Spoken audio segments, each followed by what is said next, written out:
আজকে দেখেন তিনবারের প্রধানমন্ত্রী দেশ নেত্রী বেগম খালেদা জিয়া অসুস্থ।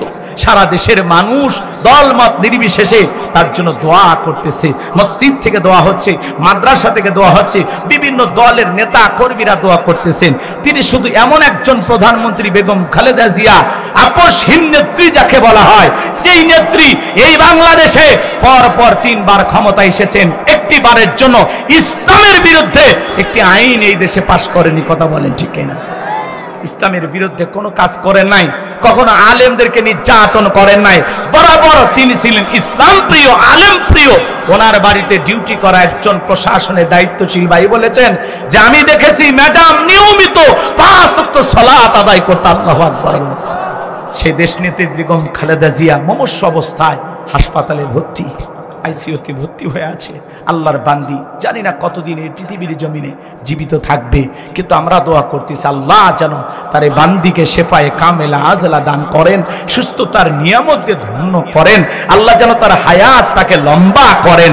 চিল্লায় বলেন আমিন। এদেশের কল্যাণে যত ভালো কাজ করেছেন আল্লাহর এই বান্দি, আল্লাহ যেন সেই ভালো কাজের ওসিলায় তাকে মাফ করে দেন। একটু চিল্লায় বলেন আমিন। আল্লামা সাইদি হুজুরকে মহব্বত করে বলতেন, হুজুর আমি শহীদ জিয়ার স্ত্রী, আপনি নিশ্চিত থাকতে পারেন আমি বেগম খালেদা জিয়া জীবিত থাকা অবস্থায় এই দেশে ইসলামের বিরুদ্ধে কোনো কিছু করতে দেব না। আমি ক্ষমতায় থাকা অবস্থায় এই দেশে ইসলাম বিরোধী কোনো আইন পাশ করা হবে না। আল্লাহু আকবার, আল্লাহু আকবার। এদেশে ইসলামী বিশ্ববিদ্যালয় করার জন্য সর্বপ্রথম যখন ম্যাডামের কাছে সাইদি হুজুর ফাইল নিয়ে গেছেন, দেরি করেন নাই, মুহূর্তের মধ্যে ফাইলে স্বাক্ষর দিয়ে দিয়েছেন। আল্লাহু আকবার বলেন। এত আলেমদেরকে মহব্বত করতে ভালোবাসতেন। সারা দেশের মানুষ তার জন্য চোখের পানি ছেড়ে দিয়ে দোয়া করতেছেন, কান্না করতেছেন। কেমন প্রধানমন্ত্রী ছিলেন, দল মত নির্বিশেষে।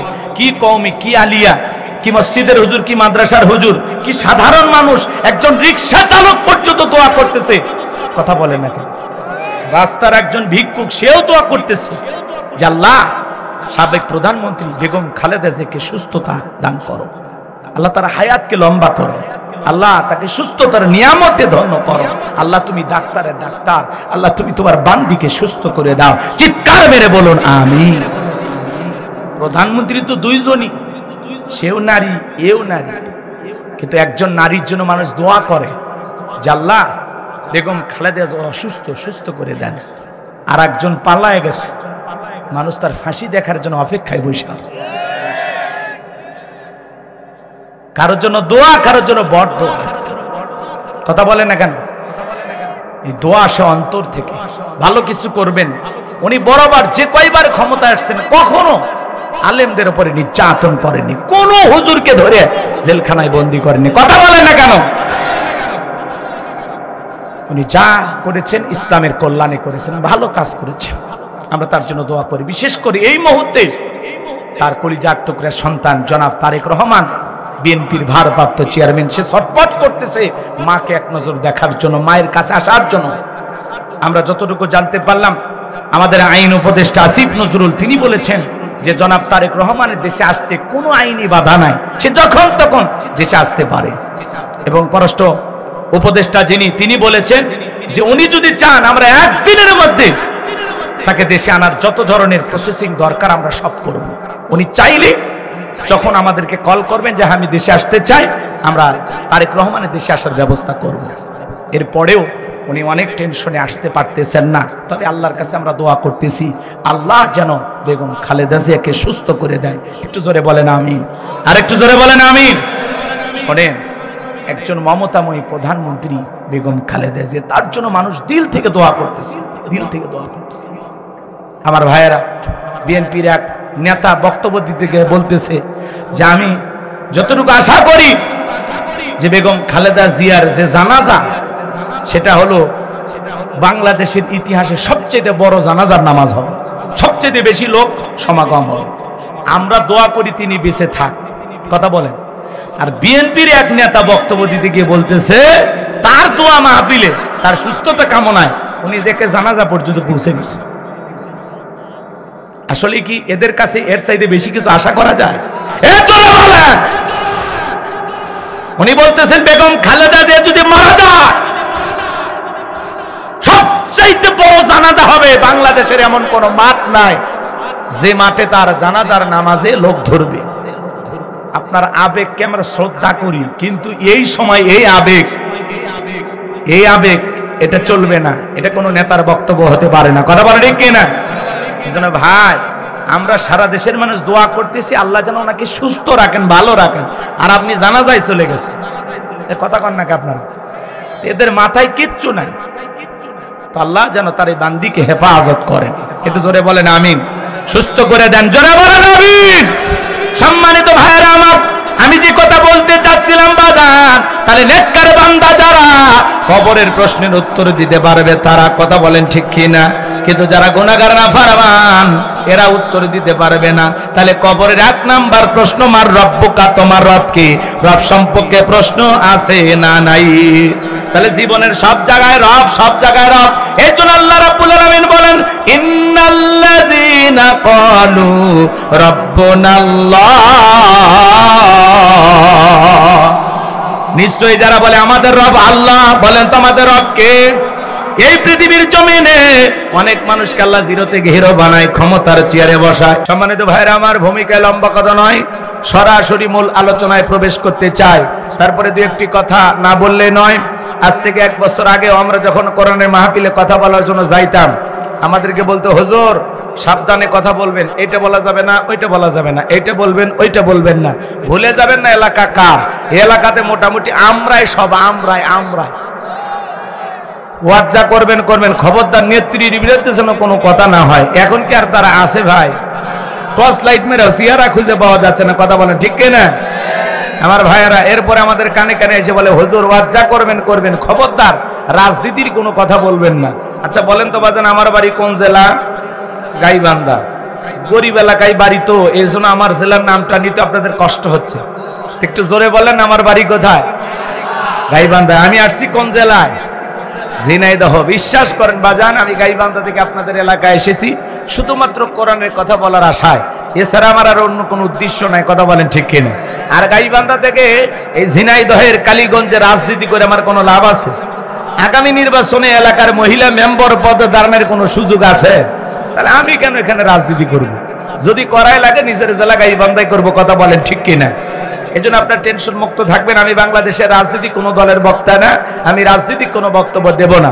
I will not see political work because I am not a leader of any political party.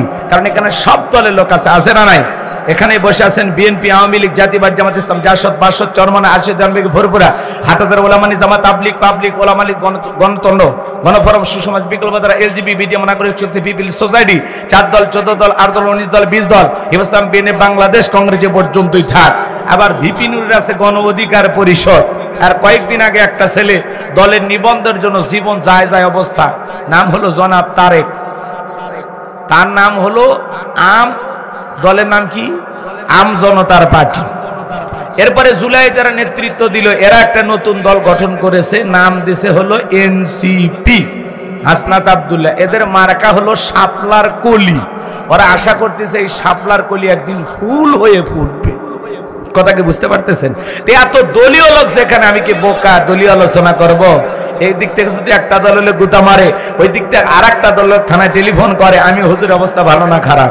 অতএব আজকের মাহফিলে বাংলাদেশের রাজনীতি নিয়ে কোনো আলোচনা করা হবে না। বলেন বাংলাদেশের রাজনীতি নিয়ে কোনো আলোচনা করা হবে না। তবে হ্যাঁ, আমি গোলাম রাব্বানী যদি কোনো রাজনৈতিক বক্তব্য দেই, এই পৃথিবীর শ্রেষ্ঠ রাজনীতিবিদ, শ্রেষ্ঠ রাষ্ট্রনায়ক, শ্রেষ্ঠ রাষ্ট্রপতি, শ্রেষ্ঠ সেনাপতি, শ্রেষ্ঠ বৈজ্ঞানিক, শ্রেষ্ঠ দার্শনিক, শ্রেষ্ঠ বাবা, শ্রেষ্ঠ নানা, শ্রেষ্ঠ স্বামী, শ্রেষ্ঠ আদর্শ, শ্রেষ্ঠ মহামানব রাহমাতুল লিল আলামিনের মদিনার আদর্শের রাজনীতির কথা বলবো। আমি যদি কোন রাজনৈতিক বক্তব্য দেই, খলিফাতুল মুসলিমিন, আমিরুল মুমিনিন হযরত ওমর ফারুকের আদর্শের রাজনীতির কথা বলবো। যে ওমর ফারুক আল্লাহর এই জমিনে আল্লাহর দ্বীনকে প্রতিষ্ঠিত করার জন্য নিজের কলিজার টুকরা ছেলেকে পর্যন্ত ছাড় দেয় না। কথা বলেন ঠিক কিনা? সেই মদিনাওয়ালার আদর্শের রাজনীতির কথা শোনার পরে আপনার যেন আবার চুলকানি আরম্ভ না হয়। কারণ কোরআন হাদিসের হক কথা সবার পেটে হজম হয়। ছোট্ট বাচ্চা অসুস্থ, বাবা ডাক্তারের কাছে নিয়ে গেছে, ডাক্তার সাহেব কিছু তিতে ট্যাবলেট দিয়েছে খাইতে, ছোট্ট বাচ্চা তিতে ওষুধ খায় না ফেলায় দেয়। সব ফেলাইয়া দিয়েছি। পরের দিন সকালে আবারও চলে গেছে ডাক্তার সাহেব, গতকাল একটা ট্যাবলেট দিয়েছিলেন তিতা, আমি ছেলের পিতা, বলেন না ছেলের কোন কায়দা ঔষধ খাওয়ায়, বলে উপায় একটাই আছে, কালীগঞ্জের ভালো কোন হোটেল থেকে মিষ্টি কিনেন, মিষ্টি কিনে মিষ্টি একটু ফাঁক করবেন, ফাঁক করে ভিতরে ট্যাবলেট ঢুকাইয়া ছেলের সামনে খাইতে দিবেন, আশা করা যায় মিষ্টি খাওয়া হবে, ট্যাবলেটও ভিতরে চলে যাবে, আপনার সন্তানটাও সুস্থতা লাভ করবে। ডাক্তার এমন কৌশল বাবার কাছে চমৎকার মনে হলো, বাবা তাই আমল করলেন, মিষ্টির ভিতরে ট্যাবলেট দিয়া ছেলের সামনে প্লেটে বা ফ্রিজে খাইতে দিয়েছে, বাজান তুমি মিষ্টি খাও, আমি তোমার জন্য এক গ্লাস পানি নিয়ে আসি। এইবার বাবা পানি নিয়ে এসে দেখে প্লেটের মিষ্টি খাওয়া শেষ, মনে মনে কয়েকবার সুবহানাল্লাহ আলহামদুলিল্লাহ পরে জিজ্ঞাসা করে, বাজান মিষ্টি খাইছো? ছেলে উত্তর দিয়ে বলে, হ্যাঁ আব্বা মিষ্টি খাইছি ঠিকই, কিন্তু মিষ্টির ভিতরে যে বিসি ছিল ওইটা খাই নাই। আজকে সমাজের বাস্তবতা তাই বলে, হুজুর ওয়াজ করেন কোনো সমস্যা নাই, আমরা যখন বলি তিবিয়ান আল্লি কুল্লি শাই, মানব জীবন পরিচালনা করার জন্য রান্নাঘর থেকে পার্লামেন্ট পর্যন্ত যত নিয়ম নীতি দরকার দিয়েছেন বিশ্ব সরকার, তখন এক শ্রেণীর মুসলমানের কাছে এই কোরআন হাদিসের হক কথা, এই ট্যাবলেট মার্ক আলোচনা সহ্য হয় না, কথা বলেন ঠিক কিনা? মনে রাখবেন ঝিনাইদহবাসী, মনে রাখবেন আপনার জন্য কেউ জায়গা ছেড়ে দেবে না, নিজের জায়গা নিজেকে তৈরি করে নেওয়া লাগবে। এই পৃথিবীর জমিনে অসংখ্য নবী রাসূল দাওয়াতি কাজ করেছেন, তাদের দাওয়াতি কাজেও কাফের বেঈমানরা বাধার প্রাচীর তৈরি করে দিয়েছিলেন। এরপরে আল্লাহর পয়গম্বররা শত বাধার প্রাচীরকে ভেঙে আল্লাহর জমিনে আল্লাহর পথে মানুষকে দাওয়াত দিয়েছেন, কথা বলেন ঠিক কিনা? আপনার আমার প্রিয় নবী কালিমার দাওয়াত থেকে কোরআনের প্রচার করতে মার খেয়েছেন, রক্ত জড়িয়েছেন, দান মোবারক শহীদ হয়ে গেছেন, সাহাবায়ে কিরাম দ্বীনকে প্রতিষ্ঠিত করতে গিয়ে মার খেয়েছেন, রক্ত জড়িয়েছেন, জীবন দিয়েছেন। ও বাংলার মুসলমান, 1952 সালে আপনার আমার পূর্বপুরুষেরা এদেশের ভাষার জন্য যদি জীবন দিতে পারেন, 1971 সালে এদেশের মাটির জন্য, এদেশের স্বাধীনতার জন্য এদেশের মানুষ যদি জীবন দিতে পারেন, 2024 সালে স্বৈরাচার জালেমকে বিদায় করে দেওয়ার জন্য এদেশের 2000-এরও বেশি মানুষ যদি জীবন দিতে পারেন, রক্ত দিতে পারেন, প্রয়োজন যদি হয় আল্লাহর এই জমিনে আল্লাহর দ্বীনকে প্রতিষ্ঠিত করার জন্য যদি কখনো ডাক আসে, বিবির কাছ থেকে বিদায় নেই, সন্তানদের কাছ থেকে বিদায় নেই, মাথায় কাফনের কাপড়ে বেঁধে আল্লাহর এই জমিনে আল্লাহর দ্বীনকে প্রতিষ্ঠিত করার জন্য, কোরআনের সমাজ ব্যবস্থা কায়েম করার জন্য নবীদের মতো সাহাবায়ে কিরামদের মতো কারা কারা বুকের তাজা রক্ত দিতে রাজি? দুই হাত তুলে আল্লাহকে দেখান, দুই হাত তুলে আল্লাহকে দেখান।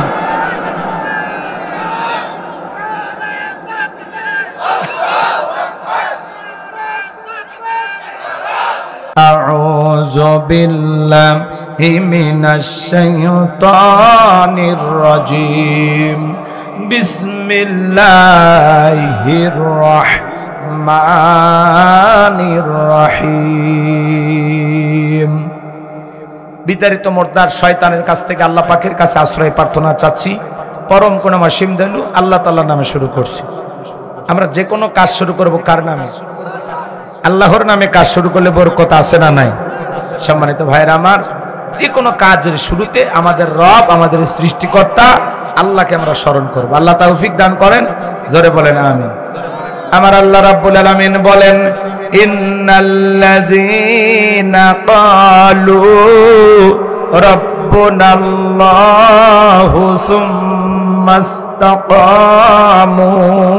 তাতানাজ্জালু আলাইহিমুল মালাইকাতু আল্লা তাখাফু ওয়া লা তাহজানু ওয়া আবশিরু বিল জান্নাতিল্লাতী কুনতুম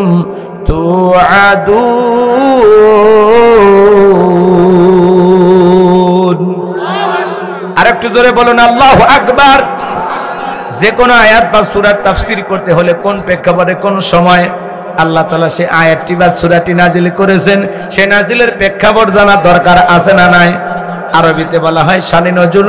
যদি শানে নজুল আলোচনা করা হয় তাহলে তাফসীর বুঝতে সহজ হয়। তাহলে আল্লাহ তাআলা তার হাবিবের উপরে কোন প্রেক্ষাপটে কোন সময় এই আয়াতটি কারিমা নাজিল করেছেন একটু জানার দরকার আছে না নাই? নবীজির প্রিয় দুইজন মানুষ মাত্র 3 দিনের ব্যবধানে মারা গেলেন। আম্মা জানা খাদিজাতুল কুবরা রাদিয়াল্লাহু তাআলা আনহা মারা গেলেন, নবীজির কাছের চাচা আবু তালেব মারা গেলেন। দুইজন প্রিয় মানুষকে হারিয়ে ব্যথিত হৃদয় নিয়ে নবীজি চলে গেলেন তায়েফের জমিনে কালেমার দাওয়াত দেওয়ার জন্য। তায়েফের মানুষেরা নবীজির দাওয়াত গ্রহণ না করে নবীজির জান্নাতি শরীর মোবারকে পাথর নিক্ষেপ করলেন। নবীজি অজ্ঞান হয়ে পড়ে গেলেন। যায়েদ বিন হারেসা বলেন, অনেক কষ্টে নবীজির দেহ থেকে আমি পাথরগুলো সরায় ফেললাম।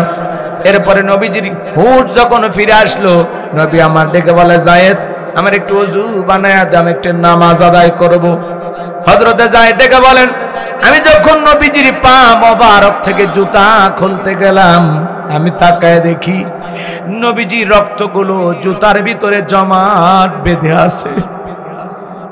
আমি অনেক কষ্টে নবীজির পা থেকে জুতা মোবারক খুললাম। নবীজি নামাজ আদায় করলেন। আসমান থেকে জিবরাইল এসে বলে, নবী, যে তায়েফের মানুষেরা আপনার শরীরে পাথর নিক্ষেপ করেছে, একটাবার অনুমতি দেন গো নবী, পাহাড় চাপা দিয়া আজকে তায়েফের মানুষকে জমিনের সঙ্গে মিশায়া দেওয়া হবে। আমার নবী ডেকে বলে, জিবরাইল, তায়েফের মানুষেরা না চিনে আমাকে পাথর নিক্ষেপ করেছে, আজকে যদি তাদেরকে পাহাড় চাপা দিয়া জমিনের সঙ্গে মিশায়া দাও, আমি নবী কার কাছে কালেমার দাওয়াত পৌঁছাবো? কেমন দয়ার নবী, মায়ার নবী, রহমাতুল লিল আলামিন কাকে বলে বাজান? নবী আমার ডেকে বলে, জিবরাইল, আমি তোমার তায়েফের মানুষদেরকে মাফ করে দিলাম, আমার আল্লাহ যেন তায়েফের মানুষদেরকে মাফ করে দেয়। নবীজি ব্যথিত হৃদয় নিয়ে, ক্ষতবিক্ষত দেহটা নিয়ে, আঘাতপ্রাপ্ত শরীরটা নিয়ে নবীজি যখন মক্কায় ফিরে গেলেন, আমার ভাইয়েরা, এখানে কিছু ঘটনা আছে, বলতে গেলে আধা ঘন্টা 1 ঘন্টা বেশি সময় লাগবে, ওইদিকে যাওয়ার সুযোগ আমার হবে না। সংক্ষিপ্ত কথা যেটুকু শুধু বলতে চাই, নবীজি মক্কায় ফিরে যাওয়ার পরে 1 নয় 2 নয়, আসমান থেকে 19 দিন পর্যন্ত জিবরাইল আসে না, নতুন কোন আয়াতি কারিমা নাজিল হয় না, নতুন কোন সূরা নাজিল হয় না। কাফেররা সমালোচনা শুরু করে দিল, ও নবীর সাহাবীরা, কি ব্যাপার, তোমাদের নবী তো নতুন কোন আয়াত বা সূরা পাঠ করে শোনা না, নাকি তার উপরে যে জিন ভর করেছিল সেই জিনটা বিদায় নিয়েছে? জোরে কন্না ওয়াজবিল্লাহ। শুধু তাই নয়, তারা ডেকে বলে, ও নবীর সাহাবীরা, কি ব্যাপার, তোমাদের নবী তো নতুন কোন আয়াত বা সূরা পাঠ করে শোনায় না, নাকি তার আল্লাহ তাকে ভুলে গেছেন? চিৎকার মেরে বলুন নাউজুবিল্লাহ। এইভাবে কাফেররা সমালোচনা করে, সাহাবায়ে কিরাম মনে মনে কষ্ট পায়, কিন্তু এই কষ্টের কথা তারা কারো কাছে বলতে পারে না, নবীর কাছে যা প্রকাশ করতে পারে না। 19 দিন পরে আল্লাহ রাব্বুল আলামিন জিবরাইলের মাধ্যমে এই পাওয়ারফুল আয়াতি কারিমা গুলো নাজিল করলেন। বলুন আল্লাহু আকবার। আমার আল্লাহ রাব্বুল আলামিন জানিয়ে দিলেন, ইন্নাল্লাযীনা ক্বালু রাব্বুনাল্লাহ, ইন্নাল্লাযীনা ক্বালু রাব্বুনাল্লাহ, নিশ্চয় যারা বলে আমাদের রব আল্লাহ, সুম্মাস্তাকামু, এই কথার উপরে যারা ইস্তেকামাত থাকে, অবিচল অটল থাকে, তাতানাজ্জালু আলাইহিমুল মালাইকা, আসমান থেকে তাদের উপরে ফেরেশতা নাজিল হয়। ফেরেশতা নাজিল হয় 3 সময়। ফেরেশতা এসে বলে, আল্লাহ তাখাফু, ভয় পেও না, ওয়ালা তাহজানু, চিন্তা করো না, ওয়া আবশিরু বিল জান্নাতিল্লাতী কুনতুম তুআদুন, তোমাদের যে জান্নাতের প্রতিশ্রুতি দেওয়া হয়েছে, যে জান্নাতের ওয়াদা দেওয়া হয়েছে, সেই জান্নাত পেয়ে তোমরা আনন্দিত হও। বলুন সুবহানাল্লাহ। এটা হলো আয়াতের সরল অনুবাদ। এবার চলুন আমরা মূল তাফসিরে যাই। কষ্ট হচ্ছে নাকি আপনাদের? আল্লাহ কি বলেন, ইন্নাল্লাযীনা ক্বালু রাব্বুনাল্লাহ, নিশ্চয় যারা বলে আমাদের রব আল্লাহ, সুম্মাস্তাকামু, এই কথার উপরে যারা ইস্তেকামাত থাকে, অবিচল অটল থাকে। আমার ভাইয়েরা, ঝিনাইদহবাসী, রাস্তার 2 ধার দিয়ে আপনারা গাছ লাগান না? কথা বলা লাগবে। মাঝে মাঝে যখন ঝড় তুফান আসে, আইলিয়া, নাজগিজ, হুদু, সনি, মিগজাও, মিথিলি, দানা, নানান ধরনের ঘূর্ণিঝড় যখন আসে, দেখবেন ওই ঘূর্ণিঝড়ে রাস্তার গাছগুলো ভেঙে রাস্তার উপরে পড়ে থাকে, আবার কিছু গাছ মজবুত ভাবে শিকড় নিয়ে দাঁড়িয়ে থাকে। কথা বলেন ঠিক কিনা? সব গাছ ভেঙে পড়ে না, কিছু গাছ দাঁড়িয়ে থাকে। এর নাম কি জানেন? এর নাম হলো সুম্মাস্তাকামু, ইস্তেকামাত থাকা, দৃঢ় থাকা, মজবুত থাকা। আপনি যখন বলবেন আল্লাহ আমার রব আর আমি রবের গোলাম, আপনি পৃথিবীর জমিনে যখন রবের গোলাম হয়ে চলতে চাইবেন, যখন বলবেন আল্লাহ আমার রব আল্লাহ রাব্বুল আলামিনকে যখন রব হিসাবে মানবেন, এই কথার উপরে ইস্তেকামাত থাকতে গেলে, এই কথার উপরে অবিচল অটল থাকতে গেলে আপনার উপরে মামলা আসবে, হামলা আসবে, নির্যাতন আসবে, জেল জুলুম আসবে, হাজারো নির্যাতন জুলুম মুসলমান সহ্য করবে, মুসলমান হাসতে হাসতে ফাঁসির দড়িতে ঝুলবে, এরপরে পৃথিবীর কোন জালেম বেঈমানের কাছে মাথা নত করবে না, করবে না। কথা বলেন ঠিক কিনা? কষ্ট পাচ্ছেন আপনারা আমার ভাইরা? সুম্মাস্তাকামু, এর নাম হলো ইস্তেকামাত থাকা, অবিচল অটল থাকা। আপনি যখন বলবেন আল্লাহ আমার রব, এই কথার উপরে টিকে থাকতে গেলে আপনার উপরে নানান ধরনের নির্যাতন আসবে, নানান ধরনের জুলুম আসবে, হাজারো নির্যাতন জুলুম আপনাকে সহ্য করতে হবে, এরপরে রবের পথে টিকে থাকতেই হবে। আবার অনেকে দেখবেন সুবিধাবাদ জিন্দাবাদ, ওরা যখন দেখে মিছিল, দেখে এই মিছিলে টুপিদারি দেখলেই ধরতেছে, তখন সেলুনের জায়গায় আপাতত কেটে দে। কথা কন, আপাতত দাড়ি কেটে দে, অবস্থা ভালো হলে পরে দাড়ি রাখা যাবে, এরকম মুসলমান আছে না? এ জোরে বলেন আছে না নাই? এরপরে টুপি পরে না, টুপি খুলে রাখে, সুবিধাবাদ জিন্দাবাদ আছে না নাই? আপনি কি নিয়ে মনে করেছেন জান্নাত মামুর বাড়ির ডাল গেলে এক ডাবু খাইতে দেবে? জান্নাতে যেতে হলে আপনাকে পরীক্ষা দিয়ে যাওয়া লাগবে। কথা বলেন ঠিক কিনা? এই জন্য আল্লাহ রাব্বুল আলামিন বলেন আহাসিবান নাসু আইয়ুতরাকু আইয়াকুলু আমান্না ওয়া হুম লা ইফতানুন। আল্লাহ ডেকে বলেন মানুষেরা কি মনে করেছে ঈমান এনেছি এ কথা বললেই তাদেরকে ছেড়ে দেওয়া হবে, তাদেরকে পরীক্ষা করা হবে না? এই পৃথিবীর জমিনে যত নবী রাসূল উম্মতের আগমন ঘটেছে, আল্লাহ সবাইকে পরীক্ষা নিয়েছেন। আপনার আমার জীবনে পরীক্ষা আসবে, আর এই পরীক্ষা দিয়ে উত্তীর্ণ হয়ে যারা টিকে থাকবে তারাই হলো রবের গোলাম। আপনি নিজেকে ঈমানদার দাবি করলে, মুমিন দাবি করলে আপনার জীবনে পরীক্ষা আসবে। যারা যুবক আসছে কি মনে করেন যুবকদের ওয়াজ হবে না?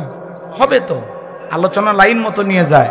যুবকদের জন্য স্পেশাল আলোচনা মাথার মেমোরিতে সেভ করা আছে, সময় মতো ডাউনলোড দিয়ে শোনায় দেব। কথা কন, যুবকদেরকে আগে ঠিক করা লাগবে। অপেক্ষা করেন, লাফাচ্ছেন কেন? মহিলা মা বোন আসছে না? কথা কন, মা বোনদের জন্য একটু আলোচনা হওয়া দরকার আছে না নাই? বিশেষ করে যে সমস্ত মা বোনেরা আঁকা বাঁকা পথে চলে, স্বামীর টাইমই দেয় না, সাপের মতো বেঁকা হয়ে চলতে চায়, আজকে ওয়াজের মাধ্যমে ওই সমস্ত মা বোনদেরকে সোজা করা হবে। অপেক্ষা করেন, অপেক্ষা করেন, লাফাইন না। এটা কি মেশিন পাচ্ছেন যে সুইচ মেলে না চালু হয়ে গেল? ওয়াজ গোছায় নিতে হয়, চতুর্দিকে আগে আলু বেঁধে নেই, তারপরে শেষা শুরু করব। কথা কি বুঝতে পারছেন? হ্যাঁ, বিড়াল ছোট না বড় ওইটা দেখার দরকার নাই, বিড়াল ইঁদুর ধরতে পারে কিনা ওইটা দেখতে হবে। কথা বলেন ঠিক কিনা? সমাজের অবস্থা করুন, বক্তার দরকার তরুণ, কথা বলেন, অপেক্ষা করেন, ধৈর্য নিয়ে বসে। কি 20 সেকেন্ড শেষ হইতো না? চলে যাও, পাটি শেষ হয়নি, পাতান উড়ে যায়, খাঁটি ধানগুলো পড়ে থাকে।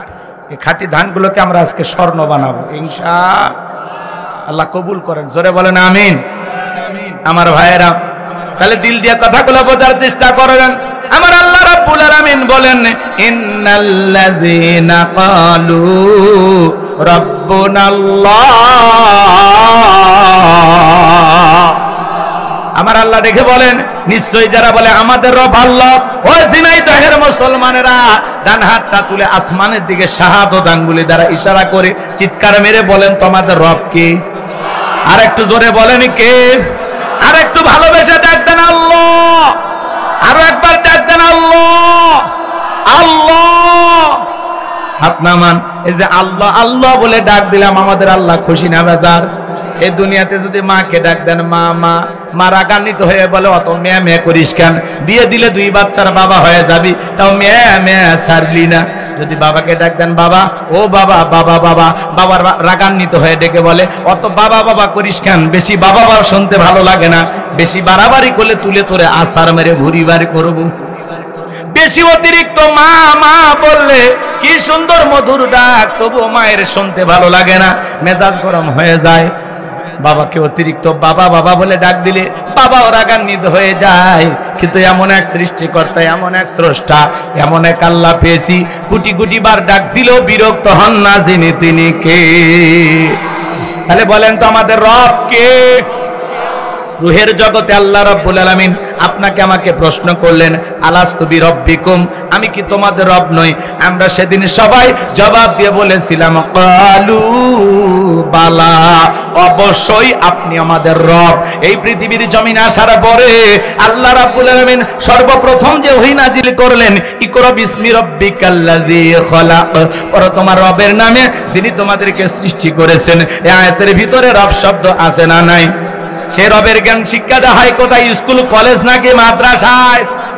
দেখেন বাজান, কত ছেলে প্রাইমারি স্কুলে পড়াশোনা করে, স্কুল ছুটি হয়ে গেছে, রাস্তার মধ্যে সেন্টার টান দিয়া দাঁড়িয়ে থেকে পেশাব করতেছে। জিজ্ঞাসা করা হলো, বাবা কই পড়ো? কয় প্রাইমারিতে। কোন ক্লাস? কয় ক্লাস 3-তে। তো তোমাদের স্কুলে কি পেশাব করা আদব কায়দা শেখানো হয় না? বলতেছে হুজুর সেই কথা বলেন, প্রাইমারি পেশাবখানা যা দেখি তাই সারি তাই দাঁড়িয়ে থেকে পেশাব করতেছে। তার মানে যেমন দেখতেছে তেমন শিখতেছে। কথা বলেন। আর মাদ্রাসার দিকে তাকায় দেখেন ছোট ছোট বাচ্চারা কি সুন্দর বৈশা বৈশা পেশাব করে, ঢেলা কুলুপ ব্যবহার করে। উস্তাদ বলেছে বাবা দাঁড়িয়ে পেশাব করা হারাম। ছোট্ট বাচ্চা বৈশা বৈশা পেশাব করে, কি সুন্দর আদব কায়দা। বাড়িতে মা বাবাকে সালাম দেয়, আত্মীয় স্বজনকে সালাম দেয়। সন্তানকে যদি মানুষের মতো মানুষ বানাতে চান, মাদ্রাসায় পড়ানো ছাড়া বিকল্প কোন রাস্তা খোলা নাই। কথা বলেন ঠিক কিনা? এই পৃথিবীর জমিনে কোন হাফেজ আলেমের মা কখনো বৃদ্ধাশ্রমে যায় নাই, বাবা বৃদ্ধাশ্রমে যায় নাই। কথা বলেন। এজন্য সন্তানকে যদি কোরআন সুন্নাহর জ্ঞান শিক্ষা না দেন বাজার, যত শিক্ষিত বানান, যত বেশি শিক্ষিত তত বেশি শয়তানি। আছে না নাই? আছে না নাই? কিন্তু কোরআন হাদিসের শিক্ষা যাদের ভিতরে থাকবে, অন্তত কয়েকটা বছর যদি মাদ্রাসায় পড়াইতে পারেন, এরপরে ডাক্তার বানালে আদর্শ ডাক্তার হবে, ইঞ্জিনিয়ার হলে আদর্শ ইঞ্জিনিয়ার হবে, নেতা হলেও আদর্শ নেতা হবে। কথা বলেন ঠিক কি না? এক কথায় সন্তানকে মানুষের মতো মানুষ বানাইতে হলে মাদ্রাসায় পড়ানোর দরকার আছে না নাই? কত ছেলে কলেজে পড়াশোনা করে, ইউনিভার্সিটিতে পড়াশোনা করে, এলাকায় সে পালসার গাড়ি নিয়ে ঘোরাফেরা করে। যখন পেশাবের চাপ লাগে, রাস্তার মধ্যে গাড়িটা ব্রেক করে সেন্টার টান দিয়া কুকুরের মতো দাঁড়িয়ে থেকে পেশাব করে, বসেও না। এরকম মুসলমানের সন্তান আছে না? না। শুধু পায়ের মধ্যে পার্থক্য, কুকুরের 4 পায়ের আর 2 পা। কথা, কুকুরের 4 পায়ের আর কয়টা? 2 পা। শুধু পায়ের মধ্যে পার্থক্য, স্বভাব একই। কুকুরও দাঁড়া থেকে পেশাব করে, ও দাঁড়ায় পেশাব করে। কুকুরও পেশাব করে পানি নেয় না, ওই মুসলমানের সন্তানও পেশাব করে পানি নেয় না। আছে না নাই? হাদিস শরীফের ভিতরে আসছে বাজান, যারা পেশাব থেকে পবিত্রতা অর্জন করে না, এই কারণে তাদের কবরের ভিতরে আযাব হবে, শাস্তি হবে। কবরে আযাব তাদেরকে ভোগ করা লাগবে। তাহলে বলেন তো, আপনার 30-40 বছর বয়স হয়ে গেল, আপনি কেমনে পেশাব করে এমনি উঠে যান? কেমনে? অনেকে বলে হুজুর আমি আপনার বিশাল ভক্ত, একটা সেলফি তুলি। বলে ভক্ত পরে 2 রাকাত নামাজ আগে পড়ি। কয় হুজুর আমার শরীর ঠিক নাই। আমি বলতেছি এই রোগ তো মা বোনদের হওয়ার কথা, কবে পুরুষের পার হয়ে গেল? ভাই হুজুর এই রোগ সে রোগ না, পেশাব করে পানি নেয়নি, শরীর ঠিক নাই। আছে না নাই? পুরুষ মানুষকে অজুহাত দিলে হয়। এজন্য বাজান পেশাব থেকে পবিত্রতা অর্জন করবেন। পেশাব থেকে পবিত্রতা অর্জন না করলে কবরের আযাব ভোগ করার জন্য আপনি রেডি থাকেন। কথা কয় না কেন? কষ্ট হচ্ছে আপনাদের? আমার ভাইরা গভীর মনোযোগ দিয়ে কথাগুলো শুনবেন। তাহলে সন্তানকে মানুষের মতো মানুষ বানাতে চাইলে মাদ্রাসায় পড়ানোর দরকার আছে না নাই? সন্তানদেরকে মাদ্রাসায় পড়াবেন, হাফিজের বাবা হবেন, আলেমের বাবা হবেন, জীবনটা ধন্য হয়ে যাবে। দুনিয়াতেও লাভ, পরকালেও লাভ। দুনিয়াতেও সম্মান পাবেন, আখিরাতেও সম্মানিত করবেন তিনি কে? এ বাজান, এরপরে পবিত্র কোরআনুল কারীমের 1 নাম্বার সূরা, সূরাতুল ফাতিহার 1 নাম্বার আয়াত। জবান ছেড়ে সবাই বলুন আলহামদুলিল্লাহি রাব্বিল আলামিন। সমস্ত প্রশংসা, যাবতীয় প্রশংসার একমাত্র মালিক তিনি, সৃষ্টিকুলের রব, আমাদের প্রতিপালক, আমাদের আল্লাহ যিনি। আয়াতের ভিতরে রব শব্দ আছে না নাই? এরপরে আপনি আমি যখন নামাজের ভিতরে রুকুতে চলে গেলাম, কি তাসবিহ পাঠ করি?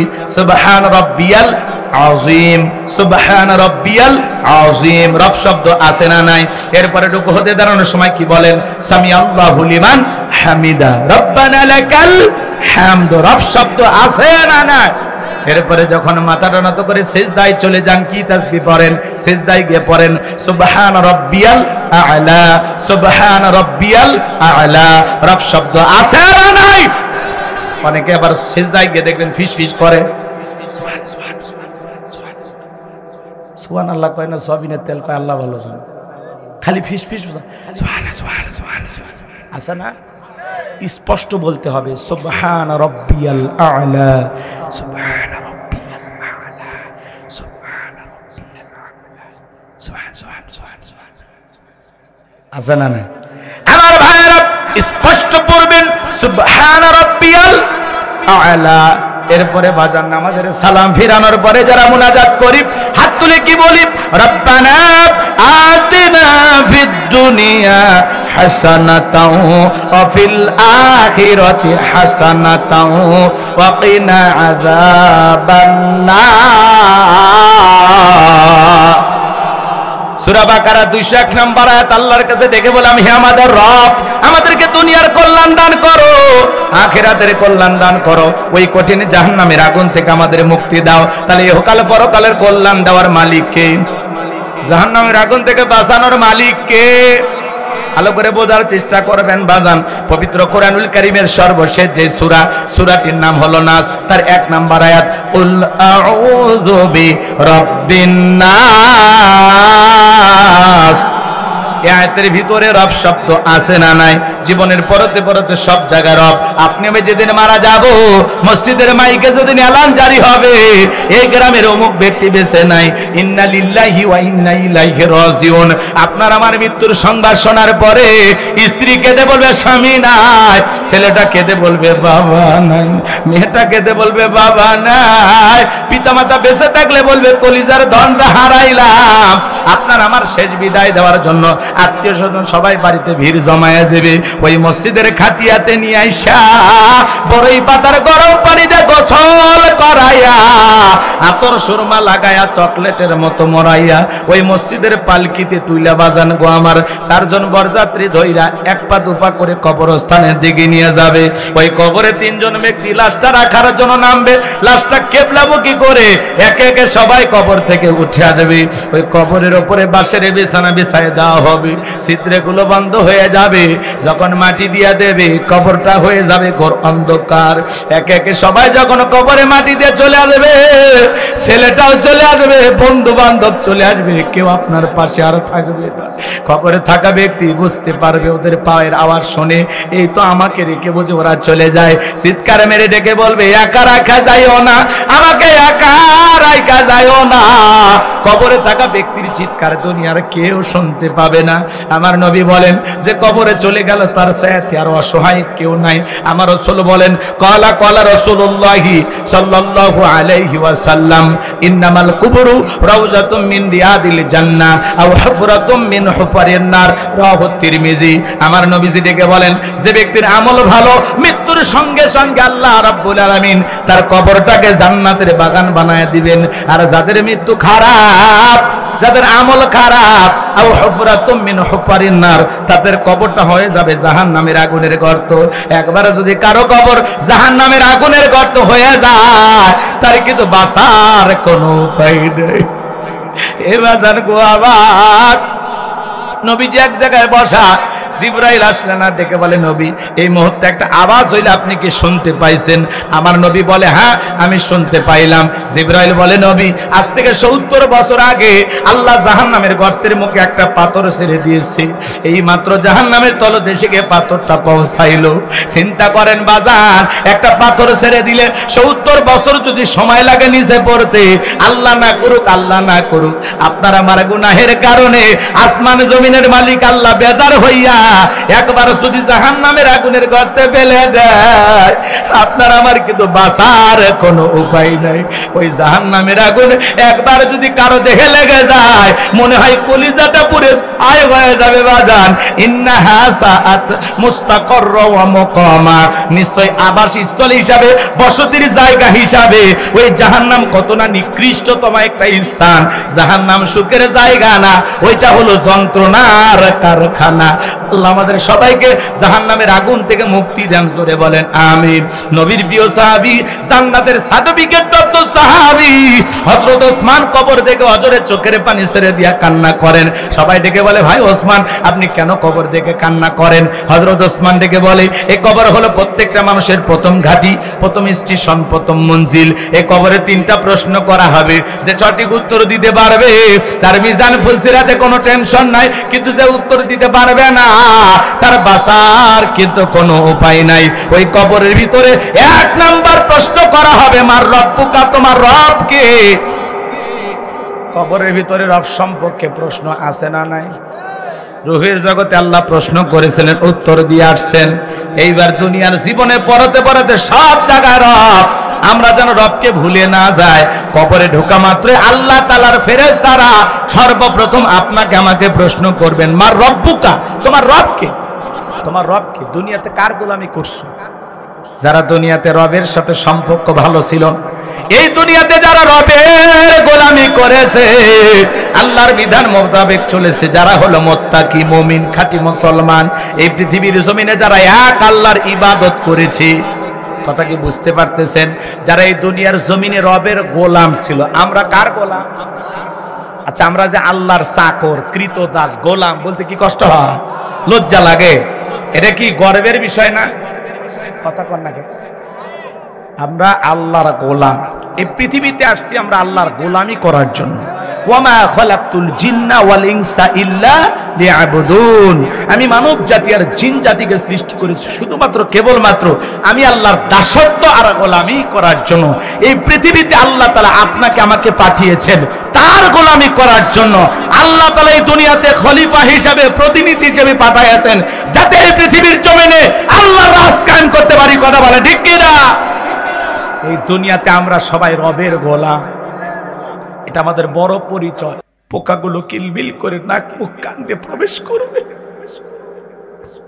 দেখের সুন্দর চুলগুলো পড়ে যাবে, গোস্তগুলো খসে খসে পড়বে, কি বিচ্ছিরি দুর্গন্ধ বের হবে, মানুষ নাকে কাপড় দিয়ে কবরের পাশ দিয়ে হেঁটে যাবে। কত দামি মেডিসিন শরীরে ব্যবহার করলাম, আমার দেহটা মাটিতে পচে যাবে। আবার কত মানুষ দেখি শত শত বছর পরেও লাশটা যেমন তেমনই থাকে। কত ঘুঘু মুন্সি কুড়িগ্রামে বের হইল, শত বছর পরেও লাশটা পচে নাই, কাপড়ের কাপড় পর্যন্ত নষ্ট হয় নাই। আমলের মেডিসিন নিয়ে কবরে ঘুমাইতে হবে বাজার, নেক আমল করে কবরে যেতে হবে। কথা বলেন, না হলে কবরের চাইতে বড় ফিতনা কিছু নাই। আমার নবী বলেন, দাজ্জালের ফিতনার চাইতেও কবরের ফিতনা মারাত্মক মারাত্মক মারাত্মক। দাজ্জালের কঠিন ফিতনার চাইতেও কবরের ফিতনা আরো বেশি। আল্লাহ আল্লাহ আমাদের কবরের সলজবকে সহজ করে দিও। আল্লাহ আমাদের কবর থেকে জান্নাত পর্যন্ত রাস্তা তৈরি করে দিও। আল্লাহ যতদূর চোখ যায় ততদূর পর্যন্ত কবরকে প্রশস্ত বানায় দিও। জান্নাতি ফুল দিয়া কবরটা ডেকোরেশন করে দিও। একটু জিলে বলেন আমিন। 17 দিনে পেট পেটে শেষ পোকার খাদ্য হবে, 7 দিন পরে গোস্ত দেবে না, কঙ্কাল পরে রবে। 90 দিনে হাড়ে গুলি সব, 90 দিনে হাড়ে গুলি সব আলাদা হয়ে রয় কবর। জায়গা ভালো নয় কবর, জায়গা ভালো নয়। আমল দিয়ে কবর গৃহ সাজায়া নিতে হয়। আখিরাতের প্রথম ধাপ হলো কবর। পরকাল জীবনের সূচনা হলো কবর। পরকাল জীবনের প্রথম প্রথম প্রথম কবর। যুবক, একা একা একা রুমে তুমি থাকতে পারো না। তুমি দুনিয়াতে 31 নাইট পালন করার জন্য পাগল, হ্যাপি নিউ ইয়ার পালন করার জন্য পাগল, 14ই ফেব্রুয়ারি পালন করার জন্য তুমি পাগল। এই দুনিয়াতে কত আনুষ্ঠানিকতা, কত উদযাপন, কত দিন কত রাত উদযাপন করলা। একটা বার চিন্তা করো, কবরের প্রথম রাতটা কিভাবে কাটবে? কিভাবে আমার কবরের প্রথম রাতটা কাটবে? কি হবে আমার কবরে? না থাকবে বন্ধু, না থাকবে সাথী, না থাকবে বাতি, নাই জানালা, নাই দরজা। এই ছোট্ট মাটির ঘরে আমার সাথে কি করা হবে? কি চিন্তা করার দরকার নাই? হে যুবক, দুনিয়া রং তামাশায় গুনাহের সাগরে হাবুডুবু খাইতেছো, দুনিয়া রঙিন মনে হইতেছে, যা চাইতেছো তাই পাইতেছো, মনে করতেছো খাও দাও ফুর্তি করো, দুনিয়াটা মস্ত বড়। দুনিয়ার রং তামাশায় ব্যস্ত হয়ে আসো। যুবক, এখনো সময় আছে, ফিরে আসো রবের দিকে, এখনো সময় আছে। মসজিদের দরজাটা এখনো খোলা তোমার জন্য যুবক। মুয়াজ্জিন 5 ওয়াক্ত আযান দিয়ে এখনো তোমাকে ডাকে যুবক। আর খেলাধুলা করো না, আর দুনিয়ার রং তামাশায় ব্যস্ত থেকো না। এসো না মসজিদে যায়, মালিককে সিজদা দিই, এরপরে না দুনিয়া, এরপরে না খেলাধুলা, এরপরে না দুনিয়াদারি। কথা বলেন ঠিক কিনা? আগে আমি রবের গোলাম, আগে আমি রবের গোলামি করব, আগে আমি আমার মালিককে খুশি করব। এই কপালটা মালিকের কুদরতি কদমে নত করার মধ্যে মুমিনের জীবনের সবচাইতে আনন্দের মুহূর্তে, সবচাইতে ভালো লাগার মুহূর্ত। কথা বলে ঠিক? একজন মুসলমানের এটাই তো সবচেয়ে বড় পাওয়া, যে আমি আমার কপাল দিয়ে আমার মালিকের কুদরতি কদমে সিজদা দিই। আমি 5 ওয়াক্ত মসজিদে গিয়ে জামাতের সহিত মাথাটা নত করে আমি আমার মালিক, আমার রব, আমি আল্লাহকে সিজদা দিই।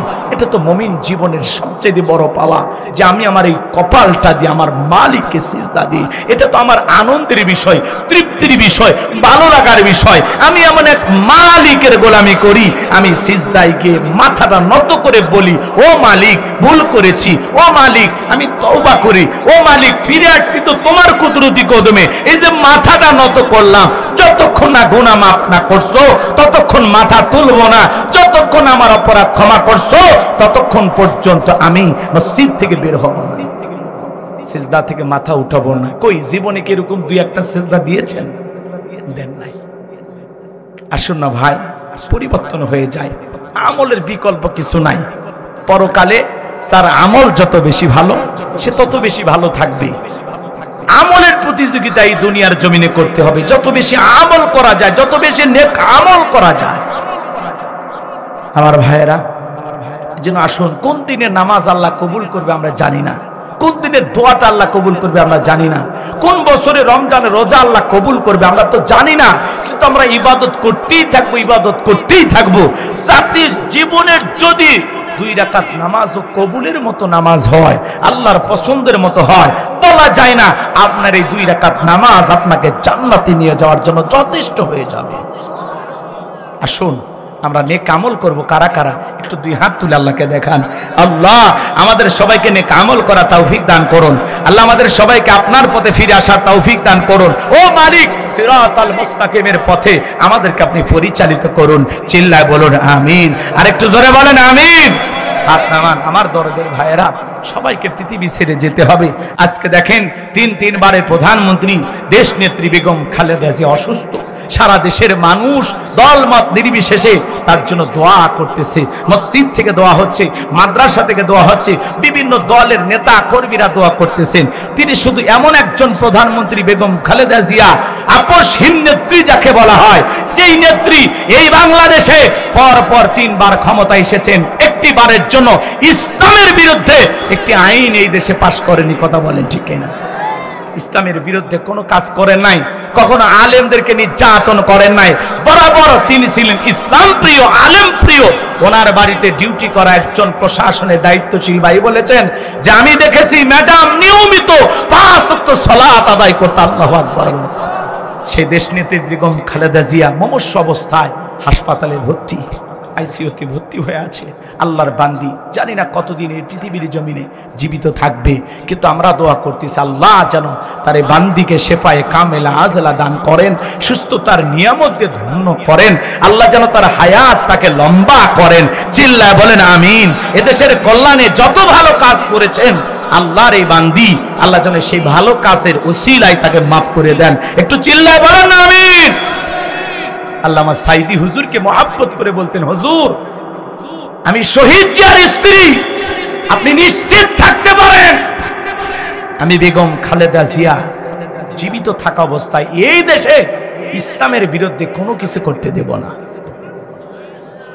আমি ক্ষমতায় থাকা অবস্থায় এই দেশে ইসলাম বিরোধী কোনো আইন পাশ করা হবে না।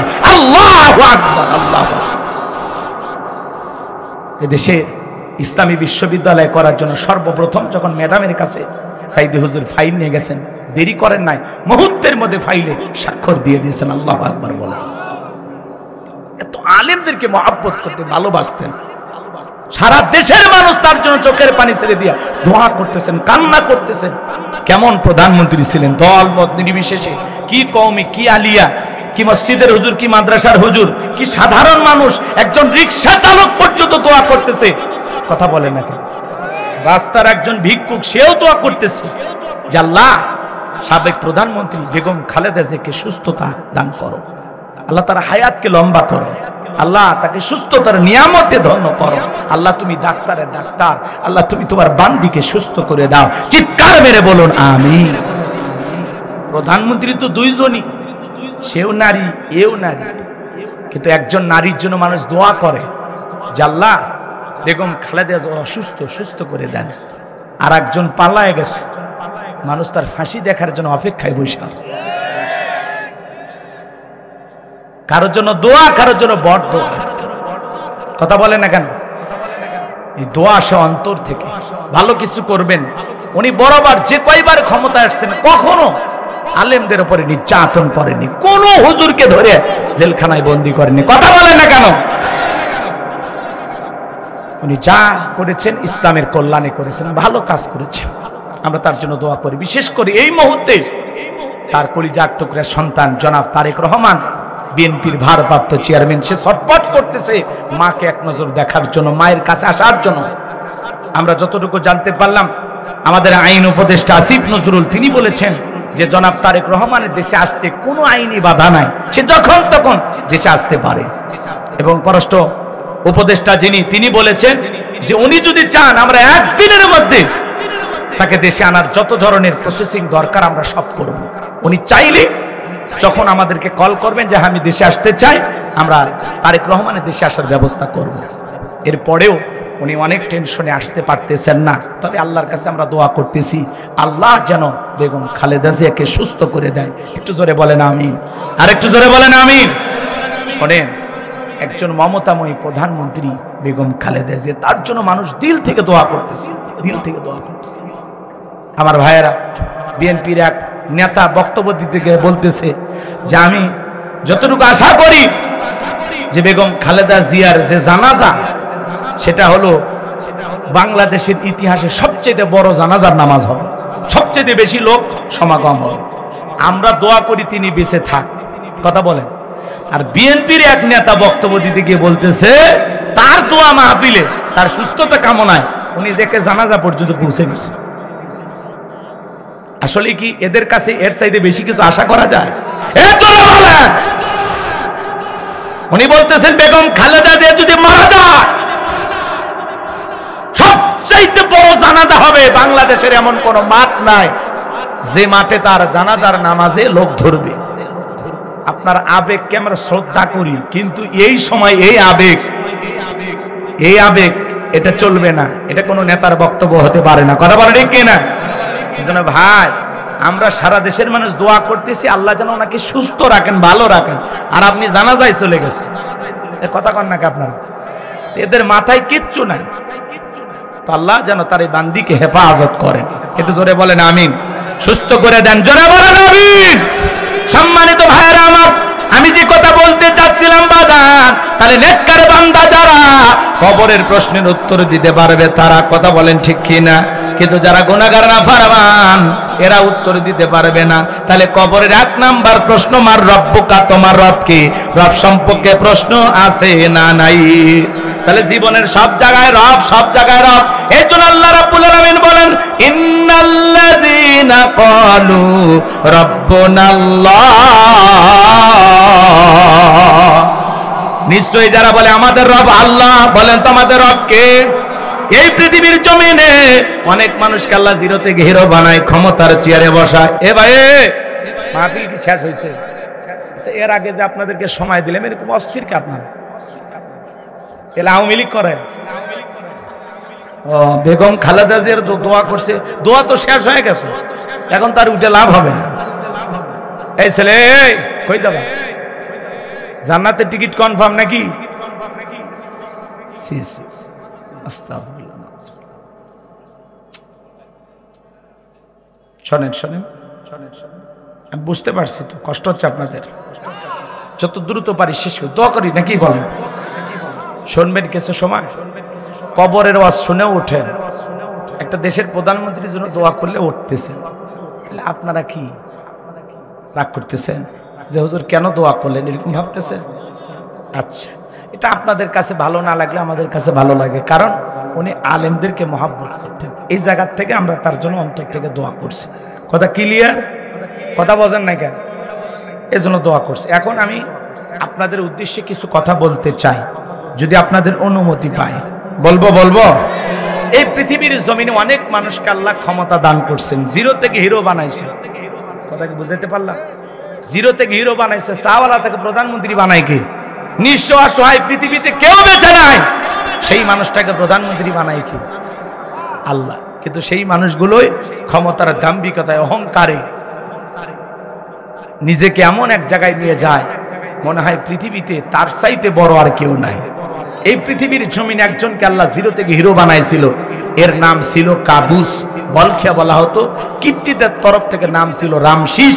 মিশরের বাদশা হওয়ার পর উপাধি নাম হলো ফেরাউন। এ ছিল একটা ভবঘুরের যুবক, এলাকায় কোনো কাজকর্ম নাই। ভবঘুরের যুবক মানে বোঝেন না? কিছু ছেলে পেলে দেখবেন এলাকায় কোনো কাজ কাম নাই, গাছক ধাক্কা মেরে কই ভাইজান সাইড দেন, আছে না? মদ গাঁজা ইয়াবা ফেন্সিডিল খাইয়া বাড়ির যায় দরজায় নক করে, স্ত্রী দরজা খুলে দিছে। সেলিমের বাপ তুমি ঢোলকা, কয় মা তুই বুঝবো না, আজ একটু বেশি পরিমাণে মাল খাসি। এরকম নেশাগ্রস্ত মানুষ আছে না? নাই? কিছু কিছু ছেলে পেলে দেখেন না, সন্ধ্যা হলে ঘরের দরজা বন্ধ করে জিকির করা, ইজ্ঞাবা ইজ্ঞাবা ইজ্ঞাবা। মা বাবা চিন্তা করে, বাবা এটা কিসের ট্যাবলেট, জ্বর সর্দি গলা ব্যথা, কি খাবি বল? তখন বলতেছে কিচ্ছু বোঝার দরকার নাই, টাকা দেন হলে তোর মাথা ফাটাবো। পিতা মাতা তখন বাধ্য হয়ে টাকা দেয়। এই সন্তানেরা ওই টাকা পাইয়া ইয়াবা ফেন্সিডিল গাঁজা মদ কিনা খায়। হে ঝিনাইদহের যুবকেরা, যারা ইয়াবা ফেন্সিডিল গাঁজা মদ কিনা খায়, সমাজের মানুষ তাদেরকে কি সম্মান করে? কি বলে? টোকায়, নেশাখোর। কথা বলেন, যে নেশা করে সে ভালো স্বামী হতে পারে না, ভালো বাবা হতে পারে না, সমাজের ভালো মানুষ হতে পারে না। এজন্য যুবক, এই আজে বাজে ইয়াবা ফেন্সিডিল গাঁজা মদ না খাইয়া ওই টাকা জমাইয়া যদি 12 মাসে 12টা 3 পিস নিজের স্ত্রীকে কিনে দিতে পারো, জীবনে কিছু না পাও অন্তত 12টা বাসরাত পাইবা। কথা কোন ঠিক কি না? এজন্য এগুলো খাওয়া যাবে না। যারা মনে রাখবেন, যারা দুনিয়াতে মদ পান করবে, শরাব পান করবে, এদের জন্য জান্নাত হারাম। কথা বলেন ঠিক কি না? এজন্য যুবক, মদ পান করা যাবে না। যেই মুখে মা সেই মুখে মাদক তোলা যাবে না। কথা বলেন ঠিক কি না? আল্লাহ যুব সমাজকে হেদায়েত দান করেন। চিল্লা বলেন আমিন। আমার ভাইরা, এই ফেরাউন ছিল ভবঘুরের যুবক, এলাকায় কোনো কাজকর্ম পাইল না। বাল্যকালের বন্দী হামানকে নিয়ে মিশরে চলে গেল। মিশরে যাওয়ার পরে সর্বপ্রথম হলো তরমুজের ক্ষেতের লেবার। কিছুদিন লেবারি পড়ার পরে মিশরের সরকারি গোরস্থানে দারোয়ান লাগবে, ইন্টারভিউ চলতেছে। হাজার হাজার মানুষ লাইনের মধ্যে দাঁড়ায় গেছে। ওই কাবুস নামের ফেরাউন লাইনের মধ্যে দাঁড়ায় গেছে বাজান। এইবার যখন একে একে ইন্টারভিউ দিতে ফেরাউনের পালা, এইবার ফেরাউন ডেকে বলে, বাদশা বুকবার আসানে বিন্দেশ থেকে আপনার কাছে এসেছি, আপনি যদি আমার চাকরিটা দেন সারা জীবন আপনার প্রতি কৃতজ্ঞ থাকবো, কোনোদিন আপনার কথা ভুলে যাব না। আর আমি যতটুকু জানি মিশরের সবচাইতে আপনি হলেন ভালো মানুষ, আপনার চাইতে ভালো কেউ মিশরে নাই। কথা আছে, দুষ্ট লোকের মিষ্টি কথা। এমন ভাবে কথাগুলো উপস্থাপন করলেন, বাদশার মায়া লেগে গেল। বাদশা তখন ডেকে বলে, শোনো, ইন্টারভিউ বন্ধ করো। এই কাবুস নামের ফিরাউনকে মিশরের সরকারি গোরস্থানে দারোয়ানের চাকরিটা দেওয়া হলো। এইবার চাকরি পাইছে ঠিকই, মনে মনে ভাবতেছে বাদশা প্রতি মাসে বেতন দিবে, ঠিক আছে, কিন্তু এই বেতনে চলবে না, আমার একটু সাইড ইনকাম করা দরকার। এইবার যারা গোরস্থানে লাশ দাফন করতে আসে ওদেরকে ডেকে বলে, শোনো, এই গোরস্থানে যদি লাশ দাফন করতে চাও, লাশ প্রতি আমার একটা করে দিরহাম দেওয়া লাগবে, না হলে আমি লাশ দাফন করতে দেব না। জনগণ টেনশনে পড়ে গেল, একটা দিরহামের জন্য বাদশার দরবারে বিচার নিয়ে যাব, লাশ পয়সা করলে শেষ হয়ে যাবে, অতএব একটা টাকা যদি পাই এই ছেলেটাই পাক। এই কথা ভেবে জনগণ একটা করে দিরহাম দেওয়া শুরু করলো। বলেন তো এইটার নামও কি? ঘুষ। কথা কয় না ঘুষ? বাংলাদেশে কি কোনো ঘুষ আছে? যারা বলেন আছে? শোনো, এই দেশটার গল্প করি, দেশটা মনে হয় স্বপ্নপুরী, সুদখোর ঘুষখোর মদখোর জুয়াখোর হে তাই আছে ভুরি ভুরি, হে তাই আছে ভুরি ভুরি। এ দেশের অসৎ কামাই কেউ করে না, তবে ঘুষের টাকা পেলে কেউ তো ছাড়ে না, টেবিলের নিচ দিয়ে হাত বাড়িয়ে কালো টাকাটা নেই সারিয়ে, করছে ওরা বড় দেশের চুরি, করছে ওরা বড় দেশের চুরি, শোনো এই দেশটার গল্প করি। একটা ছেলের চাকরির জন্য 10 লাখ 15 লাখ 20 লাখ টাকা ঘুষ ওপরওয়ালা দেওয়া লাগে। ওপরওয়ালা বলতে কি ফেরেশতা এসে নিয়ে যায়? কথা বলেন না কেন? এদেশের চেয়ার টেবিল পর্যন্ত ঘুষ খায়। কথা বলেন ঠিক কিনা? আমার ভাইরা গভীর মনোযোগ দিয়ে শুনবেন, আল্লাহর খেলা বোঝা বড় দায়। আল্লাহ ওই জামানে একটা মহামারী দিল, হলো নাম হলো ডায়রিয়া, কলেরা। আমাদেরকে আল্লাহ একটা মহামারী দিয়েছিল, নাম হলো কি? ধরো না সুইও না, নাম হলো করোনা। বাবার করোনা হয়েছে, বাবা মারা গেছে, হাসপাতাল লাশটা দেখতে যায় নাই, বাবার কবরে মাটিও দিতে যায় নাই। বাবার সম্পত্তি ভালো লাগে, মৃত বাবার লাশকে বোঝা মনে হয়। কথা বলেন। মায়ের করোনা হয়েছে, জঙ্গলে ফেলা আসছে। স্বামীর করোনা হয়েছে, স্ত্রী কাছে যায় নাই।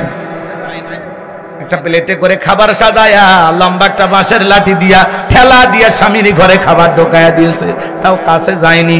স্বামী যখন সুস্থ হয়েছে তখন সুন্দর করে আঁচল দিয়া মুখটা মুছায়া দেয়, আর বলে, জোসনার বাপ, আমি তোমারে যে কত ভালোবাসি তুমি জানো না।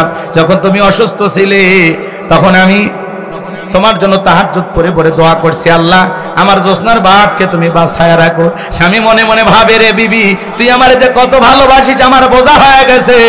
আমি যখন অসুস্থ ছিলাম এক নজর তোরে দেখার জন্য ছটফট করেছিলাম। এই বুঝি জানালার ফাঁক দিয়ে দুইটা কথা বলবি, এই বুঝি দরজা খুলে একটাবার কথা বলবি, কিন্তু না। আমি যখন অসুস্থ ছিলাম আমারে তুই কেমন ভালোবাসিস তার প্রমাণ আমি পাইছি, তুই আমারে বাঁশ দিয়া খাওয়াইছিস। লম্বা একটা বাঁশের লাঠি নিয়ে ঠেলা দিয়া স্বামীর ঘরে খাবার ঢুকে দিছে, তার স্বামীর কাছে যায়নি। তার মানে ভালোবাসছে না বাঁশ দিয়ে খিলেছে? কথা কর নাকি আপনারা? এই করোনা মহামারী বুঝে দিয়েছে দুনিয়াতে কেউ কারো আপন না। ভাইয়ের করোনা হয়েছে আর এক ভাই দেখতে যায়নি, বন্ধুর করোনা হয়েছে আর এক বন্ধু দেখতে যায় নাই। এটা একটা মিনি কিয়ামত দুনিয়াতে ঘটে গেছে। এই করোনা মহামারী বুঝে দিল হাসরের ময়দানের অবস্থা কত কঠিন হতে পারে। কথা বলে আমার ভাইয়েরা, মাঝে মাঝে বাংলাদেশে ভূমিকম্প হয়, হালকা একটু নাড়া দেয়, ওই হালকা নাড়াতে বাপ ছেলেকে ফেলাইয়া মুদির দোকানের ছেলেকে ফেলাইয়া চলে গেছে। অথচ মাদ্রাসার শিক্ষক ভূমিকম্প হয় ছাত্রদেরকে বুকের সঙ্গে জড়ায় নিয়ে, আল্লাহু আকবার, সবগুলো ছাত্রকে এরকম বুকের সাথে নিয়ে রাখছে, আগলায় রাখছে। শিক্ষক, মাদ্রাসার শিক্ষক, হেফজখানার শিক্ষক, কি বাহবা পাইতেছে, মানুষ প্রশংসা করতেছে। অথচ বাপ ঢাকা শহরে ছেলেকে নিয়ে দোকানত গেছে, যেই ভূমিকম্প নাড়া দিছে বাপ ছেলেকে ফেলাইয়া মারছে। কথা কন, এই করোনা আর এই যে ভূমিকম্প শিক্ষা দিচ্ছে মুসলমানকে। পাপ বেড়ে গেছে, দুনিয়াতে গুনাহ বেড়ে গেছে, জুলুম বেড়ে গেছে, অত্যাচার বেড়ে গেছে, নাচানাচি উলঙ্গপানা বেহাপানা বেড়ে গেছে। কথা বলেন, ভালো কথা ভালো লাগবে না। হ্যাঁ, যাত্রার প্যান্ডেলে ফজর পর্যন্ত তাকায় থাকে, হ্যাঁ, আর কোরআনের মাহফিল আধা ঘন্টা 1 ঘন্টা থাকতে মাজা লেগে যায়, পেশাব লাগে, পায়খানা চাপ, কত কি ঝামেলা, কি ওয়াজ শুনবি, জীবন শেষ। কথা কান ঠিক কিনা? এরকম মুসলমান আছে না নাই? আমার ভাইরা মন খারাপ করবেন না, কষ্ট মনের মধ্যে নেবেন না। বাজান যে কথা বলতে চায়, ওই মহামারীতে হাজার হাজার মানুষ মারা গেল, আর গোরস্থানের দাস্তান হলো, আর ফিরাউনের পকেটে টাকা ঢুকলো। টাকা পাইতে পাইতে এত টাকার মালিক হয়ে গেল, টাকা রাখার কোনো জায়গা নাই। বাদশার দরবারে যায়, বলে, বাদশা, আমার কাছে কিছু টাকা পয়সা হয়ে গেছে, এলাকায় যারা গরিব মানুষ আছে খাজনা দিতে পারে না, দুঃখী মানুষ খাইতে পারে না, আমি তাদের খাজনা পরিশোধ করে দিতে চাই। বাদশা ডেকে বলে, বাবা, এত ভালো উদ্যোগ, তোমার মতো ছেলে ঘরে ঘরে জন্ম নেওয়া দরকার। এইবারে পরের দিন সকালবেলা হাজার হাজার মানুষ বাদশার দরবারে উপস্থিত হয়ে গেছে। ওই গোরস্থানের দারোয়ান কাবুস নামের ফেরাউন সমস্ত মানুষের খাজনাগুলো পরিশোধ করে দিল, দুঃখী মানুষের উপকার করলো। এইবার সমস্ত গরিব মানুষগুলো দেখে বলে, হারে, রাজ্যের বাদশা যদি এই ব্যক্তি না হয়ে গোরস্থানের ছেলেটা হইতো, না জানি আমাদের কপাল খুলে যেত। নির্বাচনের আগে একটু জনসেবামূলক কাজ করা দরকার আছে না নাই? আমার এলাকায় এক নেতা কাঁচা রাস্তাতে ইট পাড়তেছে, মাটির রাস্তাতে ইট পারে সোলিং করে দিতেছে। মানুষজন বলতেছে, বাবা কি করো? কয়, ইট পারে দিতেছি। বৃষ্টি হলে আপনাদের ছেলে মেয়ে স্কুলে যাইতে পারে না, আপনারা হাটে বাজারে যাইতে পারেন না, মাঝে মাঝে আপনাদের দুঃখের কথা মনে হলে রাতে ঘুম আসে না। আপাতত ইট পারে দিয়ে গেলাম, আর ভবিষ্যতে আমার মার্কায় সিল মেরে যদি এলাকার নেতা বানাই দিতে পারেন, আমার 1 নাম্বার টার্গেট হলো কাঁচা রাস্তা পাকা করা। এইবার জনগণ বিশ্বাস করে যখন নেতার মার্কায় সিল মেরে নেতাকে নির্বাচিত করে, নেতা তখন এলাকায় থাকে না, ঢাকা শহরে বান্ধবী নিয়ে ঘুমায়। কথা বলেন ঠিক কিনা? নির্বাচনের মার্কা থাকে যে কয়দিন, নেতার আনাগোনা সে কয়দিন। আর আমরা কম খারাপ না, 1.5 টাকার বিড়ি আর 3 টাকার চা খায়। কি স্লোগান! বল্টু ভাইয়ের চরিত্র ফুলের মতো পবিত্র, নামাজ পড়ে 1 ওয়াক্ত, গাঁজা খায় 5 ওয়াক্ত, খুমচুরিতে পাকা পক্ত, শয়তানের 1 নাম্বার ভক্ত, হুজুর যেদিন খুবই শক্ত, সুচাকাই গরিবের রক্ত। পোস্টার লেখা আছে গরিবের বন্ধু, ভুটতে দেখেন গরিবের কয় নাম্বার শত্রু। একটা বয়স্ক ভাতার কাঠ নিবের গেলে 2-1000 খায়। এরকম নেতা আছে না নাই? রাস্তার বরাদ্দ হয় 5 কোটি, ওপর থেকে নিচ পর্যন্ত 4 কোটি ভাগাভাগি। কোন মতে 1 কোটি টাকা দিয়া ওই রাস্তার পাথর গুলা আলকাতরা দিয়ে কালো করে ধুয়ে যায়। ছাগল পেশাব করলেও ভাইসিয়া যায়। আছে না নাই? এ বাজার, এই সমাজে চুরি দুর্নীতি বন্ধ হবে সেই দিন, এই সমাজের মানুষগুলো ভালো হবে সেই দিন। কথা কন না কেন? আপনি নির্বাচনের আগে 500 টাকা 1000 টাকার বিনিময়ে আপনার ভোটটা আপনি বিক্রি করেন। এরকম মুসলমান আছে না নাই? তবে ঝিনাইদহের মানুষ অবশ্য ভালো, হাফ কেজি জিলাপির কাছেও বিক্রি হয়, এমনও মানুষ আছে না নাই? নির্বাচনের আগে টাকা খাইয়া মোসারু গাজারু মাদারু দুর্নীতিবাজ লুচ্চাবাদময় সমাজের সন্ত্রাসী, তাদেরকে ক্ষমতার চেয়ারে বসাবেন আর বলবেন আল্লাহ এদেশে ইসলাম কায়েম করে। আল্লাহর সাথে তামাশা করেন না? এক পাগল তেঁতুল গাছের নিচে হাত তুলছে, বলে আল্লাহ এ তেঁতুল গাছের রাজশাহীর ফৌজদি আম দে, রংপুরের হাড়ি ভাঙ্গা দে, চাঁপাই নবাবগঞ্জের কাঠিবন আম দে, নওগাঁ সাপাহারের আম রূপালী আম দে। আল্লাহ তখন বলে পাগল চোখটা খুলে দেখ কোন গাছের নিচে দোয়া ধরতিস। তেঁতুল গাছের নিচে দাঁড়াইয়া কিয়ামত পর্যন্ত আম চাইলে যেমন পাওয়া যাবে না, নির্বাচনের আগে 500 টাকা 1000 টাকার বিনিময়ে ভোটটা বিক্রি করে আপনি বলবেন আল্লাহ এদেশের নেতাদেরকে উমরের মতো বানায়া দাও। হ্যাঁ, আপনি কি উমরের দেশে থাকার মতো জনগণ হতে পারছেন? আগে নিজে ভালো হন। আপনি 1 নাম্বার নেতা 1 নাম্বার, আপনি 2 নাম্বার নেতা 6 নাম্বার, আপনি সিটার, আপনার নেতা হবে আন্তর্জাতিক সিটার। গাছের গোড়া ঠিক মাথা ঠিক, এই সমাজকে পরিবর্তন করার জন্য আপনার অনেক বড় দায়িত্ব পালন করা লাগবে। কথা বলেন ঠিক কিনা? সৎযোগ্য নির্ভীক আল্লাহওয়ালাদেরকে সমাজের নেতা বানানো লাগবে, যাদের হাতে বাংলাদেশ নিরাপদ, যাদের হাতে আপনার এই কোটি কোটি টাকা আমানত থাকবে। কথা বলেন ঠিক কিনা? তালুকদার বংশের মতো যদি কলিজা বড় হয়, বাপের বেটা হয়ে থাকলে হাত তুলে ওয়াদা দিতে পারবেন যে হুজুর নির্বাচনকে কেন্দ্র করে কোনোদিন একটা চা বিরু খাবো না। আরে ভাই, নির্বাচনের যে চা পাতিলে রান্না করে, বৃষ্টি হওয়ার পরে খেরে পালার নিচ দিয়ে যে পানি যায় ওইটা রং, আর নির্বাচনের পাতিলের চায়ের রং সমান। একটা চা খায় আপনি বিক্রি হয়ে যান। কি তালুকদার বংশের মতো কলিজা বড় হলে হাতটা তুলে বলেন হুজুর নির্বাচনকে কেন্দ্র করে জীবনে কোনোদিন একটা চা বিড়ি খাবো না, কোন নেতার কাছে আমার পবিত্র আমানত বিক্রি করব না, ইনশাআল্লাহ। আল্লাহ কবুল করেন, যারা বলেন আমিন। আমার ভাইরা হাতটা নামান, চলুন না সামনের দিকে যাই। যে কথা বলতে চাচ্ছিলাম বাজান, এইবার মিশরের একজন মন্ত্রী মারা গেল, নির্বাচন শুরু হয়ে গেল। আগে তো জনগণের মান কাইরে নেছে, সবাই বলে ভোট দিবা কোনখানে? ওই ফিরাউন যে মার কাদার আছে মাঝখানে, এক চান্সে সবাই মিলে মিশরের মন্ত্রী বানায় দিল। আল্লাহ তাআলার খেলা বোঝা বড় দায়। ওই দেশের যিনি বাদশা ছিল, বার্ধক্যজনিত কারণে বয়সের অনেক বয়স হয়ে যাওয়ার কারণে মিশরের বাদশাটা মারা গেল। বাদশা মারা যাওয়ার পরে ফিরাউন সমস্ত জনগণকে ডেকে বলে শোনো, বাদশা মারা গেছে, বাদশাহীর সিংহাসনটা ফাঁকা, একটা বাদশা ছাড়া একটা দেশ চলতে পারে না, তোমরাই বলো মিশরের বাদশা হবে কে? সমস্ত জনগণ ডেকে বলে আগে আপনার চরিত্র জানা হয়ে গেছে, মিশরে আপনার চাইতে ভালো মানুষ কেউ নাই, আপনি যদি আমাদের বাদশা হয়ে যান আমাদের সুখের আনন্দের অভাব হবে না।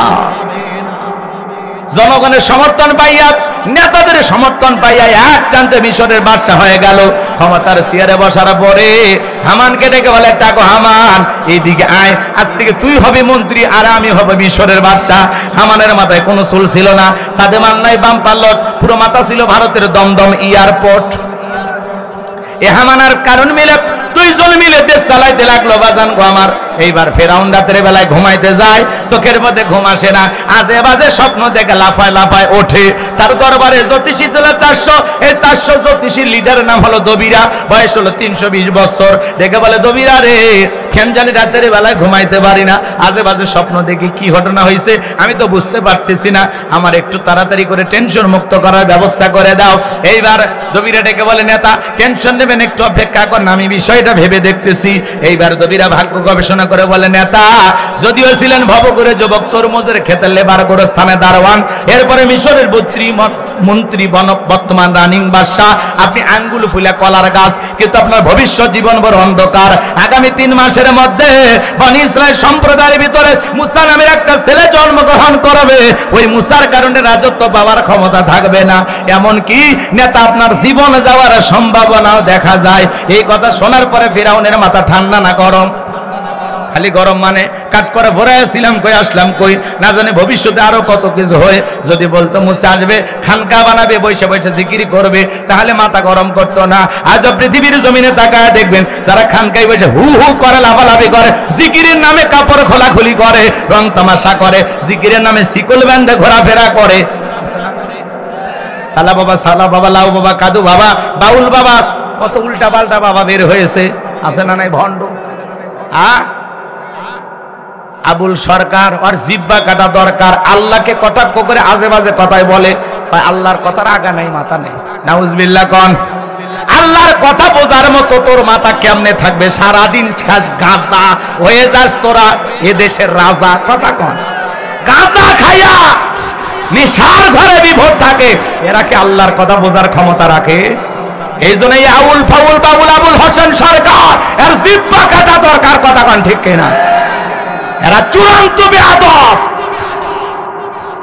নারী পুরুষ একত্রে হয়, জিকির করে, রং তামাশা করে, এসকের বাতি জ্বালাইয়া দে মুর্শিদ, কথা কন, আছে না ভণ্ড? নারী পুরুষ একত্রে হয়া বাবাতে মিলামেশা করে, মহিলা মুরিদ দেখলে কয় মাই বুকের ভিতর আয়, কথা কন। চিন্তা করে, এত বড় আল্লাহর ওলি আমারে ডাকে, যদি কাছে নাই জাহান্নামে জায়গা হবে না। মহিলা দৌড়ে পীর সাহেব চাপে ধরছে, পীর সাহেবের বুকের ভিতরে যে এত শান্তি পাইছি, আনন্দের ঠেলায় গান গায়, বাবা আমি তোমায় ভালোবাসি, তোমার চরণ সুমিতে বাবা, তোমার কাছে আসি গো বাবা, আমি তোমায় ভালোবাসি। যে নারী স্বামীকে বাদ দিয়ে পীরের ফাটা পায়ে চুমা খায়, ওই নারীর চরিত্রে ঠিক নাই, কথা বলে ঠিক কিনা? গাঁজা খায় মোজদারি লাল বানাইছে, টর্চ লাইট মেরে মুখ কেউ খুঁজে পাওয়া যায় না, মাথার চুলে জট, হাতে গাঞ্জার পর, সালা পিনতে থাকে, তবিল থাকে, তা সব দেখা যায়। এরপরে মানুষ কয় আয়না বসাই গাদে তোর কলবের ভিতর, বাবা এমন কায়দা ধাক্কা, মানে মানে কলব ফাটিয়ে গেছে, ফাটিয়ে গেছে। এরকম ভণ্ড আছে না নাই? আমার ভাইয়েরা, এই জন্য ভণ্ডদের কাছে যাওয়া যাবে না, এই ভণ্ডদের ভণ্ডামি দেশে চলবে না, কথা বলেন ঠিক কিনা? চলেন না বাজান, সামনের দিকে যায়, ভণ্ড পীরের ওয়াজ করার সুযোগ নাই, সামনের দিকে যায়। পীর ছিল শাহজালাল খানকায় পীর, রাজপথ বীর, নারাই তাকবীর হুঙ্কার দিয়েছে, গৌর গোবিন্দ ধুতি খুলে পালাইছে, কথা বলেন ঠিক কিনা? শুধু খানকার পীর হলে হবে না, রাজপথের বীরেরও প্রয়োজন আছে না নাই? আমার ভাইরা চলেন না সামনের দিকে যাই। এইবার কাবুস নামের ফিরাউন ডেকে বলে, কি করা যায় রে হামান? শুনলি না 3 মাসের মধ্যে একটা মুসা নামের ছেলে জন্মগ্রহণ করবে, ওর কারণে রাজত্ব থাকা যাবে না, বল না হামান কি করা যায়? হামান ডেকে বলে, নেতা টেনশন নাই, মাইট ইজ রাইট, জোর যার মূল্য তার, পাওয়ার রাজত্ব ক্ষমতা আমাদের হাতে, আমরা যা বলবো মিশরের জনগণ তাই মানতে বাধ্য হবে। বলে কি করতে চাস? বলে যত ছেলে সন্তান জন্মগ্রহণ করবে সবাইকে জবাই করে করে দুনিয়ার বুক থেকে বিদায় করে দেব, তাহলে আপনার শত্রু মুসার আগমন ঘটবে না, জন্ম হবে না। এই কথা শোনার পরে ফেরাউন ডেকে বলে, হামান রে আসলেই তোর মাথায় দুর্বুদ্ধি আছে, তবে শোন, ছেলেগুলোকে জবাই করবি, মেয়েগুলোকে জবাই করবি না, কারণ ছেলেদের মধ্যে আমার শত্রু আছে, মেয়েদের মধ্যে কোনো শত্রু নাই। তার মানে চোর হলে মানুষ ভালো, মোবাইল নিয়ে গেল, সিম কার্ড খুলে থিয়ে গেল, কথা বলেন ঠিক কিনা? এইবার সন্তান জবাই করা শুরু হয়ে গেল। 3টা মাস অতিবাহিত হওয়ার পরে এইবার ফিরাউন ডেকে বলে, দবিরা এইবার গবেষণা করে দেখ আমার পথের কাটা মুসা মরলো না বাঁচলো। এইবার দবিরা গবেষণা করে বলে না, তা 3টা বর্ণনা পাওয়া যায়। 1 নাম্বার বর্ণনায় বলা হয়েছে 20,000, আর একটি বর্ণনায় পাওয়া যায় 24,000, আর একটি বর্ণনায় বলা হয়েছে 80,000। এইবার দবিরা বলে না, তা যদিও হাজার হাজার বনি ইসরাইল মায়ের বুক খালি কইরা সন্তানগুলোকে জবাই করে দুনিয়ার বুক থেকে বিদায় করে দিয়েছেন, কিন্তু আপনার পথের কাটা মূসা এখনো মরে নাই, মায়ের কোলে জীবিত আছে, সুস্থ আছে, কিন্তু কোথায় আছে, কোন বাড়িতে আছে, সেইটা বলার ক্ষমতা আমার নাই। বলেন আল্লাহু আকবার। ওয়া মাকারু ওয়া মাকারাল্লাহ ওয়াল্লাহু খায়রুল মাকিরিন। খেলা কার? আল্লাহ চাই মুসারে বাঁচাইতে, আর ফিরাউন চাই মারতে। আর 14 গোষ্ঠী এক জায়গায় হয়ে কিছু করতে পারবে? পারবে না। আমার ভাইরা, লম্বা আমি করব না, সংক্ষিপ্ত কথা শুধু আপনাদের উদ্দেশ্যে বলে যায়। এইবার ফিরাউন ডেকে বলে, এ সেনাবাহিনী দল, পুরো এলাকায় তল্লাশি চালাও, ঘরে ঘরে অভিযান চালাও, যে জায়গায় মুসারে পাইবা ধরবার, জবাই করবা, যাও আমার পথের শত্রুটা দূর করো। একদল সেনাবাহিনী মুসা নবীর বাড়ির দিকে রওনা করেছে। মুসা নবীর বড় বোন নাম তার মারিয়ম ডেকে বলে, মা ওই যে ফিরাউনের সেনাবাহিনী দেখা যায়, মা আর বুঝি ভাইকে বাঁচানো গেল না, ভাইকে কই লুকিয়ে রাখবা? মুসা নবীর মা সন্তানকে কোলের মধ্যে নিয়ে এদিক সেদিক দৌড়ায়, কে যেন ইলহামের মাধ্যমে গায়েবী আওয়াজ দিয়ে বলে, ও মুসার মা, তোমার চুলার ভিতরে তোমার ছেলেটাকে ফেলায় দাও, কথা দিলাম গো তোমার ছেলেকে আবার তোমার কোলে ফেরায় দেব। সুবহানাল্লাহ। আর দেরি করলেন না, মুসা নবীকে মুহূর্তের মধ্যে চুলার মধ্যে ফেলে দিলেন। ফিরাউনের সেনাবাহিনী পুরো বাড়ি তল্লাশি চালায়, তন্ন তন্ন করে খুঁজে ওরা যখন ব্যর্থ হয়ে চলে গেল, মুসা নবীর মা চোখের কোণার মধ্যে পানি নিয়ে সামনের দিকে আগাইতে লাগলেন। মায়ের অন্তরে সন্তানের জন্য মায়া দয়া আছে না? এই পৃথিবীর জমিনে 2টা মানুষ সন্তানকে নিঃস্বার্থ ভালোবাসা দেয়, যাদের নাম হলো মা আর বাবা। এই 2টা মানুষের মধ্যে কোনো স্বার্থ থাকে না। সন্তানের জন্য এই পৃথিবীর জমিনে যত বড় পীর, যত বড় হুজুর দোয়া করুক রে যুবক, মনে রাখবা এই পৃথিবীর জমিনে সন্তানের সবচাইতে বড় পীর হলো তার মা বাবা। পীরের দরবারে গরু ছাগল নিয়ে দৌড়ায়, নিজের মা বাবার খবর রাখে না। এরকম ভণ্ড আছে না নাই? এই তরুণ যুবকেরা পায়ে হাত দিয়ে অনুরোধ করে বলে যায়, মা বাবার মনে কখনো কষ্ট দিবা না। আল্লাহ বলেন, ক্বাদা রাব্বুকা আল্লা তা'বুদু ইল্লা ইয়্যাহু ওয়া বিল ওয়ালিদাইনি ইহসানা। আল্লাহ বলে, আমার ইবাদত করো, আমার গোলামি করো, আমার ইবাদতের সাথে কাউকে শরীক করো না। আমার ইবাদতের পর তোমাদের দায়িত্ব হলো মাতা পিতার খেদমত করা, তাদের সাথে উত্তম আচরণ করা। হে তরুণ যুবকেরা, আমি হুজুর দোয়া করলে কবুল হইতেও পারে, না হইতে পারে, কিন্তু কোন সন্তানের জন্য যদি তার মা বাবা দোয়া করে, হে যুবক, কোন মা যদি তার সন্তানের জন্য দোয়া করে, কোন বাবা যদি তার সন্তানের জন্য দোয়া করে, বন্দুকের গুলি মিস হতে পারে, মা বাবার দোয়া কখনো মিস হবে না। মা বাবা দোয়া করতে দেরি, ওই তো আল্লাহর আরশে পৌঁছাইতে দেরি হবে না। আল্লাহু আকবার। এই জন্য নবীজি বলেছেন, হুমা জান্নাতুকা ওয়া নারুকা, তোমার পিতামাতাই তোমার বেহেশত, তোমার পিতামাতায় তোমার দোজখ। পিতামাতা খুশি, আরশের মালিক আল্লাহ খুশি। পিতামাতা বেজার, আরশের মালিক আল্লাহ বেজার। কোন সন্তান মা বাবাকে কষ্ট দিয়া পৃথিবীর জমিনে ভালো থাকতে পারে না। আপনি আপনার মা বাবাকে কষ্ট দিবেন, রেডি থাকেন, ডায়েরিতে গোলাম রব্বানির কথাটা আজকে লিখে রাখেন। আপনার সন্তানের দ্বারা ঠিক আপনার মা বাবাকে যতটুকু কষ্ট দিয়েছেন, আপনার সন্তানও আপনাকে ততটুকুই কষ্ট দেবে। রেডি থাকেন, রেডি থাকেন, লিখে রাখেন। এই জন্য মা বাবার সাথে কখনো খারাপ ব্যবহার করা যাবে না। এক মুরব্বী অনুরোধ করেছেন যে হুজুর একটু মায়ের ওয়াজ করবেন, কিন্তু সময় তো নাই। কষ্ট হচ্ছে আপনাদের। অকুল্লাহুমা কওলান কারীমা, সম্মান সূচক আচরণ করো, নম্র ভদ্র বিনয় হয়ে কথা বলো। হে যুবক, পিতা মাতার দিকে চোখ রাঙানো যাবে না, তুচ্ছ তাচ্ছিল্য করা যাবে না, গালিগালাজ করা যাবে না। কারে গালি দাও? এটাই তো তোমার মক্কা মদিনা। এই মা যার পায়ের নিচে তোর জান্নাত, বেয়াদবি করার কোনো সুযোগ নাই। কথা বলে, কোনো সুযোগ নাই, কোনো সুযোগ নাই। মা বাবার সাথে বেয়াদবি করার কোনো সুযোগ নাই। আল্লাহ যেন যুবকদের হেদায়েত দান করেন। আর আস্তে কোন আমিন। কষ্ট পাইতেছেন? মুসা নবীর মা চোখের কোনায় পানি নিয়ে মনে মনে ভাবতেছেন, আল্লাহ ছেলেটারে চুলার ভিতরে ফেলে দিলাম, মনে হয় আগুনে পুড়ে কয়লা হয়ে গেছে। এইবার মুসা নবীর মা চুলার ভিতরে তাকা দেখে মুসা নবী চুলার ভিতরে পড়ে মুস্কি মুস্কি হাসে, বলেন সুবহানাল্লাহ।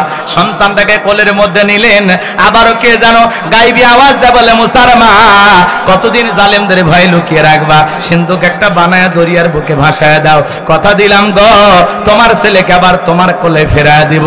মুসা নবীর মা টেনশনে পড়ে গেলেন, সিন্ধুক পাবেন কোথায়? পরের দিন সকালবেলা কে যেন ডেকে বলে মিস্ত্রি লাগবে মা, আমি একজন মিস্ত্রি।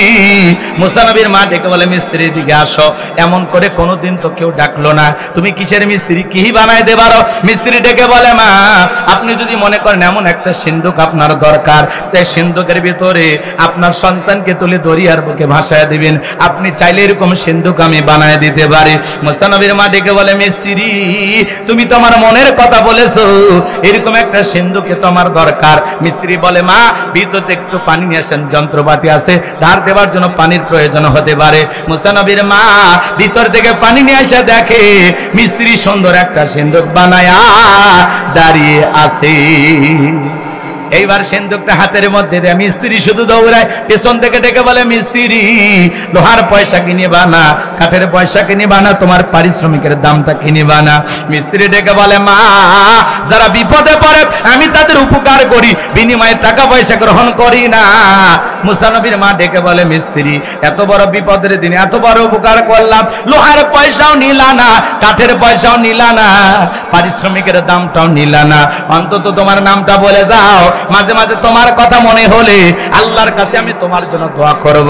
মিস্ত্রি তখন ডেকে বলে মা আমি দুনিয়ার সাধারণ কোন মিস্ত্রি না, আমি আল্লাহর ফেরেশতা, আমার নাম হলো জিবরাইল। সুবহানাল্লাহ। ঘটনা কি বলবো? শেষ পর্যন্ত যাবে? হ্যাঁ আচ্ছা, ফেরাউন ক্ষমতার চেয়ারে বসে আছে, ও ক্ষমতায় রেখে গেলে রাতের ঘুম হবে? ও ক্ষমতার থেকে নামে সুবে মারিয়ে মিশরের জাদুঘরে প্যাকেট করে থয়ে যাওয়া লাগবে না? ইতিহাসটা যেহেতু শুরু করছি শেষ করার দরকার আছে না? না কারা কারা একটু হাত তুলে একটা তাকবীর দেন তো, লিল্লাহি তাকবীর। ফেরাউনদের কি পরিণতি হয় একটু জানার দরকার না? শোনেন শোনেন বাজানের সামনে দিকে যায়। এইবার মুসা নবীকে সিন্ধুকের ভিতরে তুলে দরিয়ার বুকে ভাসা দিলেন, আর মেয়ে মারিয়ামকে বলে মা সিন্ধুক বাঁচতে বাঁচতে কই যায় খবর নিবি। ওই দিন বাজান গো আমার বিকেল বেলা ফিরাউন তার প্রিয়তমা স্ত্রী আসিয়া কিনে আসছে সমুদ্র সৈকতে হাওয়া খাইতে, সিন্ধুক বাঁচতে বাঁচতে চলে গেল ফেরাউনের ঘাটে। সেনাবাহিনী সিন্ধুকটা তুলে নেতার সামনে নিয়ে গেল। কি বললাম, ওই দিন বিকেল বেলা ফিরাউন আসিয়া কিনে ঘুরতে আসছে, ওই দিনের এই একই ঘটনা। আল্লাহু আকবার বলেন।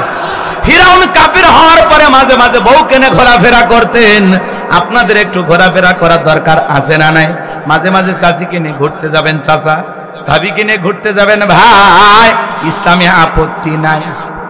কথা স্ত্রীকে সময় দেয়া, একটু ঘোরাফেরা করা, বিনোদন করা, হালাল বিনোদন ইসলামে জায়েজ আছে।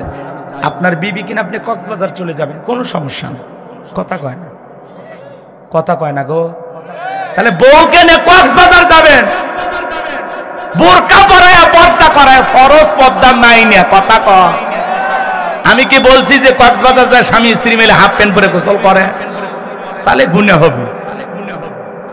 কিছু কিছু ছেলে পেলে আছে বউ নিয়ে কক্সবাজার ঠিকই যায়, কক্সবাজার যাইয়া সমুদ্রের ঢের মধ্যে বউ গোসল করতেছে আর কয়েকটা ছবি তুলছে, ঘোড়ার উপরে তুলে ছবি তুলছে, কক্সবাজারে ক্যাপ মাথা দিয়ে ছবি তুলছে, হাফ প্যান্ট গেঞ্জি পরে ছবি তুলে ফেসবুকে পোস্ট দিয়ে বলে প্রিয় তোমার সাথে কক্সবাজারের প্রথম দিন কিছু ছবি স্পেশালি ভাবে তুলেছি, দোস্তদের দেখার জন্য ফেসবুকে শেয়ার করে দিলাম, দেখো তো আমার বউকে কেমন লাগতেছে। যে যে তার বইয়ের ছবি এরকম কক্সবাজারে ঘোরাফেরা করতেছে, গোসল করতেছে, সেই ছবি তুলে ফেসবুকে ছাড়ে, এর চাইতে বড় আহাম্মক, এর চাইতে বড় মজা, এর চাইতে বড় মফিজ, এর চাইতে বড় মদন পৃথিবীর জমিন আর কেউ নাই। কথা কোন ঠিক কিনা? এই ছেলে, বউ হলো পার্সোনাল জিনিস, পাবলিসিটি করার জিনিস না। বউ একা দেখার জিনিস, সবাইকে নিয়ে দেখার জিনিস না। বউ হলো ঢাকে রাখার জিনিস, আলগা করে নিয়ে ঘোরার জিনিস না। আমার বউ আমি দেখব, কথা কন। এ বউকা, এরা মনে এতিম, বিয়ে করেননি আপনারা? কি এতিম ভাই? বউ আছে?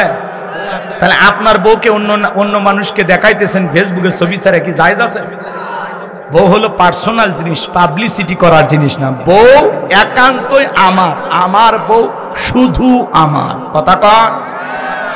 এর মধ্যে কারো শেয়ার আছে নাকি? কেউ ভাগে বিয়ে করছেন? হ্যাঁ, তাহলে পুরুষের মতো কথা বলবেন। তাহলে বউ কেনে বিনোদন স্পট গুলোতে ঘোরা জায়েজ আছে, বোরকা পরায়, পর্দা করায়। মা বোনেরা খুব খুশি। হ্যাঁ, মা বোনদেরকে সময় দিবেন। মাঝে মাঝে দূরে যখন সফরে যান, প্রিয় তোমার সাথে কথা বলবেন, স্ত্রীর সাথে খোঁজ খবর নেবেন। ফোনটা কাটার আগে একবার বলবেন আই লাভ ইউ ময়নার মা, বাস আপনার বউ খুশি থাকবে, কথা বল, ঠিক কিনা? আরে ভাই, পুরুষ যেরকম ভালোবাসার কাঙ্গাল, একটা নারীও তো পুরুষের ভালোবাসার কাঙ্গাল, কথা বলে, ঠিক কিনা? বাপ মাও ছাড়ে, ভাই বোন ছাড়ে আপনার সংসারে পড়ে আছে, আপনি একটু ভালোবাসা দেবেন না, অন্য পুরুষ এসে দেবেন? তাহলে এই জন্য ভালো হওয়ার দরকার আছে না নাই? দেখে রাখবেন, আগলায় রাখবেন, ভালোবাসা দিয়ে যত্নে রাখবেন। বউ হলো ভালোবাসার জিনিস। আরে যে শীত পড়ছে, স্বামী স্ত্রী যদি আপনারা এক কম্বলের নিচে ঘুমান, ঘুমাইলেই সব সুবহানাল্লাহ। রাগ করতেছেন? কোন স্বামী যদি স্ত্রীর মুখে এক লোকমা খাবার তুলে খাওয়ায়, আল্লাহ রাস্তায় সদকা করলে সব, যেই সব স্বামীর আমল নামে আল্লাহ সেই সব লিখে দেয়। বিবির মুখে খাওয়ায়, তুলে খাওয়াইলে সব। চাচা কি খালি ওয়াজ শুনলে হবে না, আমল করা লাগবে, কথা কন। রাগ করতেছেন? জীবনে কোনোদিন চাচিরে তুলে খাওয়াইছিলেন কি? গেছে এরকম দিন? আলহামদুলিল্লাহ। তার মানে চাচা রোমান্টিক চাচা, কি খাওয়া? আলহামদুলিল্লাহ। নিজের বউরে তুলে খাওয়াবেন, পাশের বাড়ি ভাবিরে না। মানুষ দেখলে পিটান শুরু করবে, কথা কন, ঠিক কিনা? আল্লাহ আমাদের হেদায়েত দান করেন, জোরে বলেন আমিন। মা বোনদের জন্য কিছু কথা বলা দরকার আছে বাজান, একটু অপেক্ষা করেন, সামনের দিকে যায়। এইবার যখন ফেরাউনের সামনে সিন্দুকটা নিয়ে যাওয়া হলো, ফেরাউন দেখে বলে সিন্দুকটা খোলো তো দেখি। এইবার যখন সিন্দুকটা খোলা হলো, সবাই তাকায় দেখে, মনে হয় সিন্দুকের ভিতরে পূর্ণিমার চাঁদ উদয় হয়েছে। কি সুন্দর মায়াবী চেহারা। আসিয়া দেখে চক্ষু শীতল হয়ে গেছে, আর ফিরাউন দেখে বলে তরবারি আন, জবাই কর, এইটাই মুসা। আসিয়া বলে থামো, খালি মারা শিখছো, এতগুলো মারলা তাও কি শান্তি পাইলা না? স্বামী গো, এই ছেলেটাকে মারার আগে আমি তোমাকে একটা প্রশ্ন করতে চাই, এই যে সিন্দুক দেখা যায়, এমন কাঠ কি তোমার দেশে পাওয়া যায়? এইবার ফেরাউন নাই রে ছেড়ে দেখে না, এমন কাঠ আমি কেন আমার বাপ দাদা 14 পুরুষও দেখে নাই। এইবার ডেকে বলে বিবি রে, এই কাঠ তোমার দেশের কাঠ না। এইবার আসিয়া ডেকে বলে স্বামী, এটা ভিন দেশে কারো সন্তান, বাঁচতে বাঁচতে আমাদের দেশে এসেছে। এই ছেলেটাকে আমি মারতে দেব না, এই ছেলেটাকে আমাদের পালক পুত্র হিসাবে লালন পালন করতে চায়। অনেক কঠিন স্বামী মাঝে মাঝে বইয়ের কাছে দুর্বল হয়ে যায়, কথা বলেন, ঠিক কিনা? ফেরাউন তখন রাজি হয়ে গেল। কথা আছে বাজান, সেখানে বাঘের ভয় সেখানে রাত হয়। যারে খুঁজতেছো মারার জন্য, আল্লাহ তোমারে দায়িত্ব দিল তারে লালন পালন করার জন্য। সরে কোন মারহাবা। এইবার আসিয়া বলে স্বামী, শুধু ছেলেটা দিলে হবে না, রাজ্যের ভিতরে ঢোল পিটায় খবর দাও, ফিরাউনের ছেলে সন্তান যে দুধ পান করাবে মাসে মাসে বেতন দেওয়া লাগবে। বলে ঠিক আছে, তাই করা হবে। এইবার ঢোল পিটানো হলো, হাজার হাজার মহিলারা লাইন দিয়েছে, মুসা নবীকে কোলে নেয়, স্তন খুলে মুখ লাগাইয়া দেয়। আল্লাহ নবী মুসা আলাইহিস সালাম কোন মহিলার স্তনে দুধ পান করে না। জোরে কোন মারহাবা। সমস্ত নারীরা ব্যর্থ হয়ে চলে গেল। ওই যে মুসা নবীর বড় বোন, নাম তার মারিয়াম, একে বলে ও রানী আসিয়া, এমন একটা ধাত্রীর খবর আমার কাছে আছে, এই সন্তানটা দুধ পান করতে পারে, তাই নাকি? বলে হ্যাঁ। কই সেই মহিলা? আমার ভাইয়েরা, এইবার মুসা নবীর মাকে ফিরাউনের দরবারে নিয়ে আসা হলো। মুসা নবীর মা যখন সন্তানকে কোলের মধ্যে নিয়ে স্তন কুলে মুখ লাগায়া দিয়েছে, আল্লাহর পয়গাম্বর মুসা আলাইহিস সালাম মায়ের স্তনে দুধ খাওয়া শুরু করেছে। বলুন সুবহানাল্লাহ। নবীদেরকে শিশুকাল থেকে জ্ঞানী বানিয়েছেন তিনি কে? কোনটা মায়ের স্তন, কোনটা অন্য মহিলার স্তন? সুবহানাল্লাহ, কি জ্ঞান আল্লাহ নবীদেরকে দিয়েছে। এই পৃথিবীর প্রথম মা মুসা নবীর মা, যে মা তার আপন সন্তানকে দুধ পান করার বিনিময়ে মাসে মাসে বেতন পেয়েছিল, রানী আসিয়া বলে আপনার বেতন ডাবল থাক আরো কোয়ার্টার ফ্রি। মুসা নবীর মা দেখে বলে রানী আসিয়া সন্তানকে যদি দুধ পান করাইতে চান আপনার বাড়িতে নয়, সন্তান থাকবে আমার বাড়িতে, বলে তাতেও আমার আপত্তি নাই, কিন্তু ছেলেটারে না দেখলে ভালো লাগে না, মাঝে মাঝে আমার একটু দেখায় নিয়ে যাইবেন। কথায় আছে মায়ের সাথে মাসির দরদ বেশি। আসিয়া তো জানে না সন্তান আছে পৃথিবীর শ্রেষ্ঠ মানুষের কাছে। এই কথা কর, লম্বা হবে, লম্বা করার সুযোগ নাই। মুসা নবীর চলাফেরার বয়স উপনীত হয়ে গেল। আসিয়া একদিন মুসা নবীকে কোলের মধ্যে নিয়ে ফিরাউনের কোলে দিয়া বলে সন্তানটাকে একটু ধরো, কোলে নাও, মানুষ দেখলে মনে করবে ছেলে তোমার না, ধরো একটু কোলে নাও। মাঝে মাঝে মা বোনেরা বিরক্ত হয়ে গেলে করে না এরকম, রাগ করে স্বামীর কোলে সন্তান দেয়, ধরো তো সামলা, এর পেপো ভ্যাপো ভালো লাগছে না, এর কান্দন দেখে কিন্তু আমি মরবার মন চাচ্ছে, অকট গলা টিপে মারবো আমিও মরবো। এরকম মহিলা আছে না নাই? সন্তান কান্নাকাটি করলে রাগ করে স্বামীর কোলে দিয়ে বলে সামলা, বাপ হারামি, আমার পেটর থেকে হচ্ছে ডবল হারামি। সন্তান খারাপ হলে বাপের 14 গোষ্ঠী উদ্ধার করে গালি দেয়, কয় আর বংশ খারাপ। আর ভালো হলে কয় মা যে ভালো, যাক তারাই ভালো থাক, সান্ত্বনা নিয়ে থাক, খারাপ আমরাই হলেন নাকি কম। এ পুরুষ সারাটা জীবন নারীর জন্য পরিশ্রম করে গেল, বিনিময়ে বদনাম পাইল। কথা কম, রাগ করে গেলেন মনে হয়। আমার ভাইরা মন খারাপ করবেন না, কষ্ট মনের মধ্যে নেবেন না বাজার। এইবার মুসা নবীকে কোলের মধ্যে নিয়ে ফিরাউন, কি সুন্দর চেহারা মুসা নবীর, সুমা খাওয়ার নিয়তে যখন ঠোঁটটা বাড়াইছে, কচি হাত দিয়া এমন একটা থাপ্পড় গালের মধ্যে বসা দিয়েছে বাজার, চিৎকার মারা উঠছে। আশেপাশে লোকজন দৌড়ে এসে বলে নেতা এত জোরে চিৎকার মারলেন, ব্যাপার ডাকি, ছেলে যে থাপ্পড় মারছে কথা বল, জনগণকে বললে কি ইজ্জত থাকে? বলে আমার বাড়ি আমি চিল্লাইছি, আমি তোদের কি ডাকছি, যা বের হয়ে যা। ওদেরকে দাঁড়িয়ে দেওয়ার পরে বাজান কো আমার চিৎকার মেরে এইবার ডেকে বলে আসিয়া আয়, তাড়াতাড়ি করে আয়। আসিয়া বলে কি হয়েছে, সারে মতো চিল্লাও কে?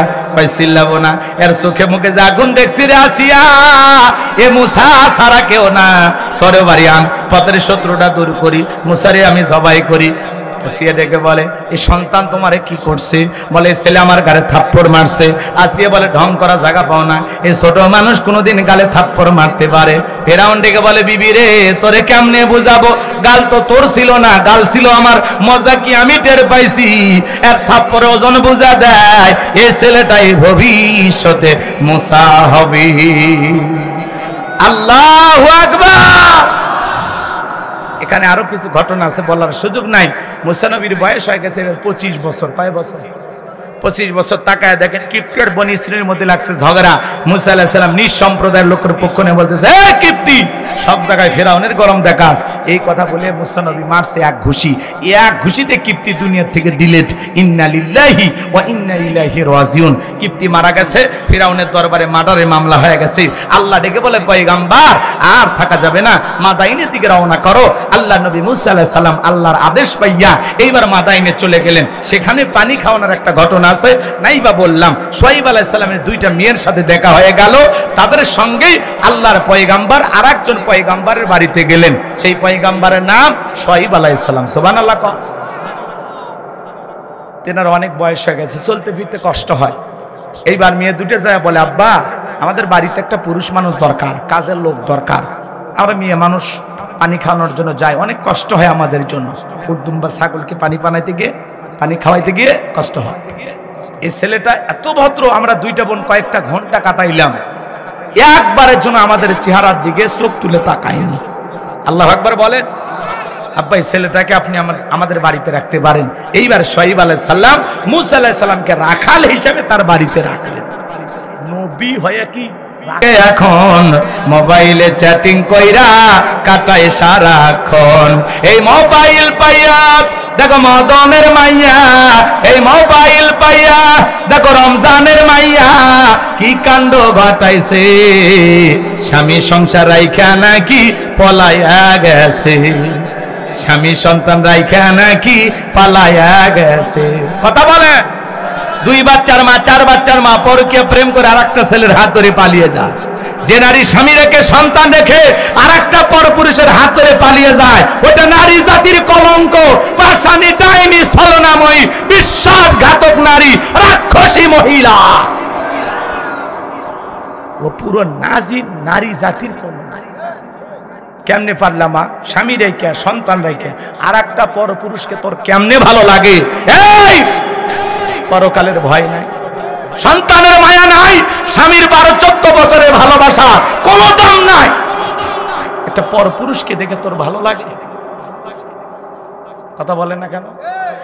এই পরকীয়া সমাজে আছে না নাই? এই পরকীয়ার অভিশাপে হাজারো পরিবার, কয়েকদিন আগে বাজার এই পরকীয়ার কারণে বগুড়া শহরে 3টে মার্ডার, 2 বাচ্চাকে মারছে, বউকে জব করে মারছে। আহা, এই পরকীয়ার অভিশাপ। আর এক নারী স্বামী মা 15টা ঘুমের ঔষধ কিনেছে স্বামী খিলা। আপনারা কলম বোঝেন, কলম বোঝেন? বিল্ডিং বাড়ি করলে কি করে? ওই কলমের সাথে মাথা নিয়ে যায়, আশ্রাইতে আশ্রাইতে মাথা থেতলে করে আলে। এই পরকীয়ার অভিশাপে হাজার হাজার ফ্যামিলিতে অশান্তি। কথা বলেন ঠিক কিনা? আছে না? আছে না?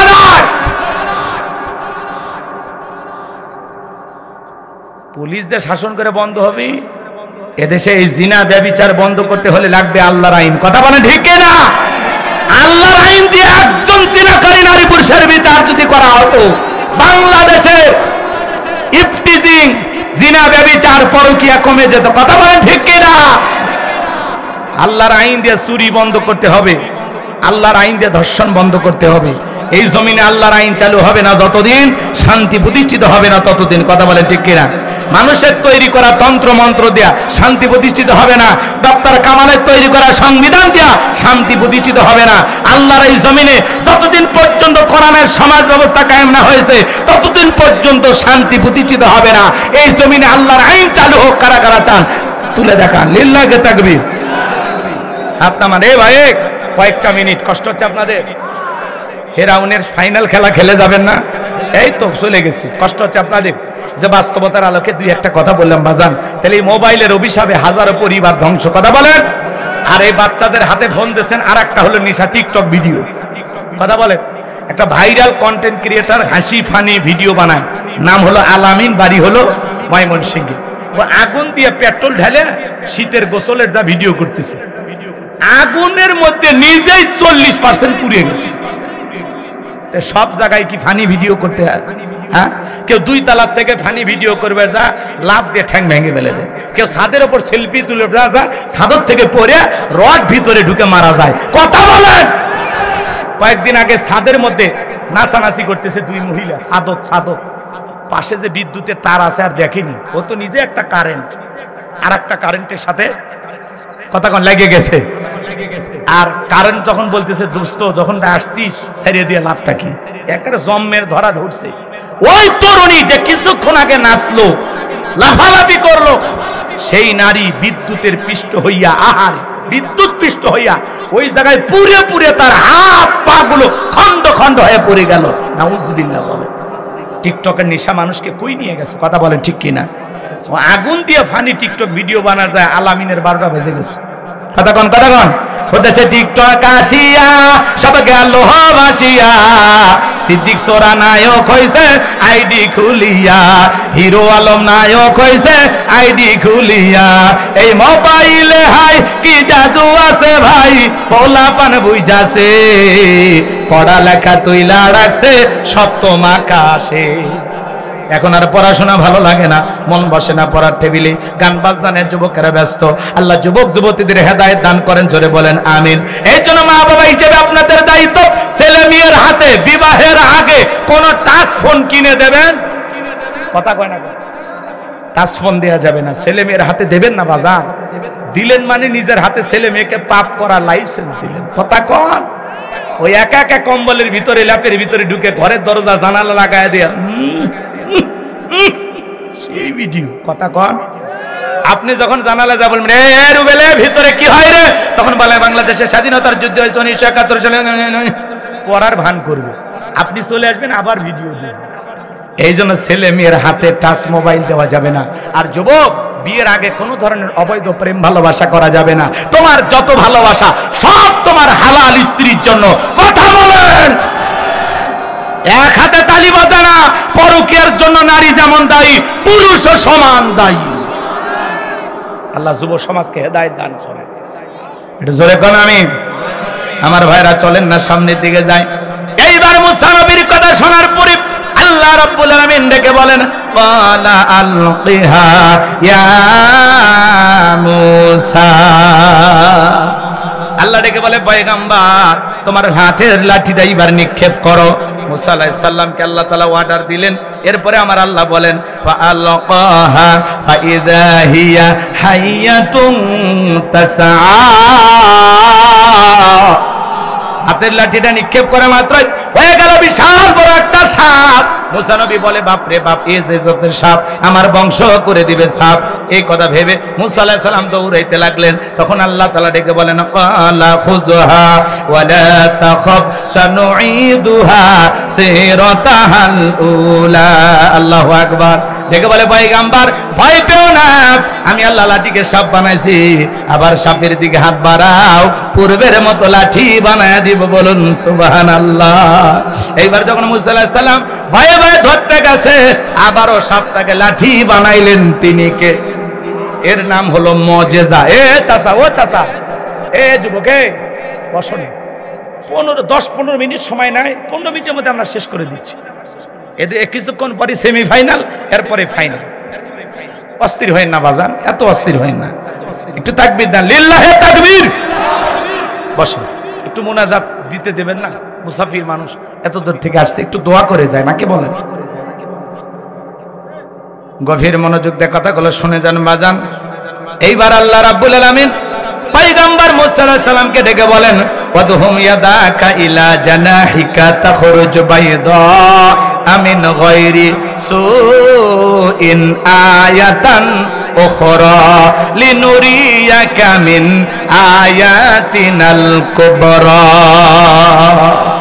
আল্লাহ ডেকে বলে পয়গম্বর তোমার ডান হাতটা বগলের নিচে ঢোকাও, ওখান থেকে বের করো। কোন দোষ ছাড়া আমি আল্লাহ ধবধবে উজ্জ্বল সাদা চমৎকার আলো প্রদর্শন করব। এই যে কুদরতের দুইটা মুজিজা দান করলাম, দুইটা নিদর্শন দান করলাম, এইবার তোমার দায়িত্ব হলো ইযহাব ইলা ফিরআউনা ইন্নাহু তাগা। কোন জালেম আগুনে পোড়ায় মারতে পারবে না, পানিতে ডুবায় মারতে পারবে না, হাজারো দিন রিমান্ডে নিয়েও মুমিনের মুখের হাসি ওরা কেড়ে নিতে পারবে না। আমি আল্লাহ তার সাথে আছি, পৃথিবীর সব শক্তি একত্রিত হয়ে ফাঁসি দিয়া মারতে পারবে না। আল্লাহু আকবার। পয়গম্বর ডেকে বলে আল্লাহ যাওয়াই লাগবে। আমার আল্লাহ বলে অবশ্যই যাওয়া লাগবে, যেহেতু তোমার নবী বানাইছে এটা তোমার দায়িত্ব।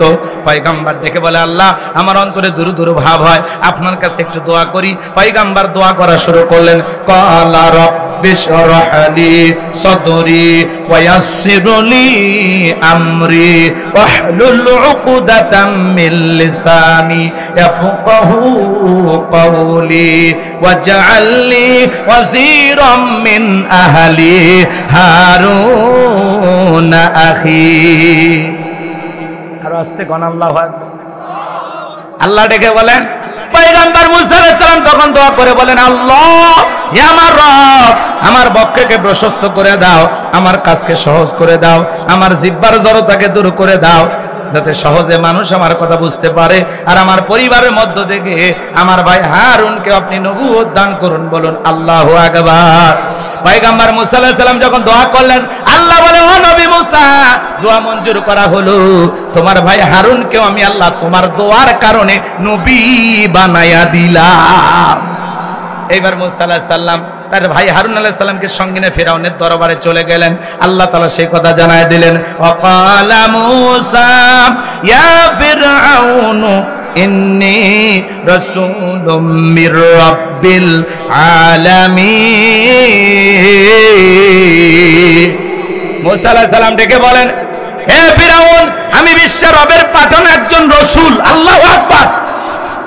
আল্লাহ আমাকে নবী বানাইছেন, আল্লাহর ব্যাপারে সত্য ছাড়া অন্য কিছু বলবো না। বিদায় বানি ইসরায়েলদের দাসত্ব আর গোলামির জিন্দেগি থেকে মুক্ত করে দাও। ফিরআউন তখন কি বলেছিল জানেন? ক্বালা ইন কুনতা জিতা বিআয়াতিন ফাআতি বিহা ইন কুনতা মিনাস সাদিকিন। তুমি যে নবী, স্পষ্ট কোনো দলিল বা প্রমাণ তোমার কাছে কি আছে? যদি তুমি তোমার দাবিতে সত্যবাদী হও তাহলে কি প্রমাণ আছে উপস্থিত করো। নবী মুসার কাছে কয়টা প্রমাণ? সুবহানাল্লাহ কন্যা, কয়টা? দুইটা প্রমাণ বাজান গো আমার। এক নাম্বার, হাতের লাঠিটা ফেলায় দিলেন, হয়ে গেল বিশাল বড় সাপ।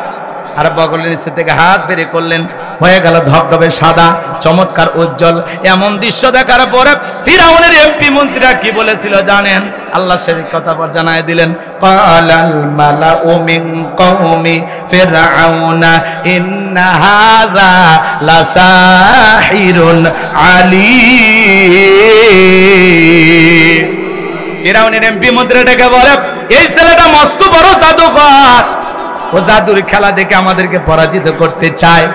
এইবার ফিরাউন ডেকে বলে, শোনো, এই ছেলের মতিগতি ভালো না, ও জাদু দেখাইয়া ভীতি প্রদর্শন করতে চায়, আমাদের ভিতরে আতঙ্ক সৃষ্টি করাইতে চায়, আমাদেরকে ভয় দেখায় দেশ থেকে বিতাড়িত করে ক্ষমতার চেয়ারটা দখল করতে চায়। এইবার এমপি মন্ত্রীকে দেখে বলে, শোনো, তোমরাই বলো এই ছেলের বিরুদ্ধে কি ব্যবস্থা নেওয়া যায়, এই ছেলেকে কিভাবে শায়েস্তা করা যায়।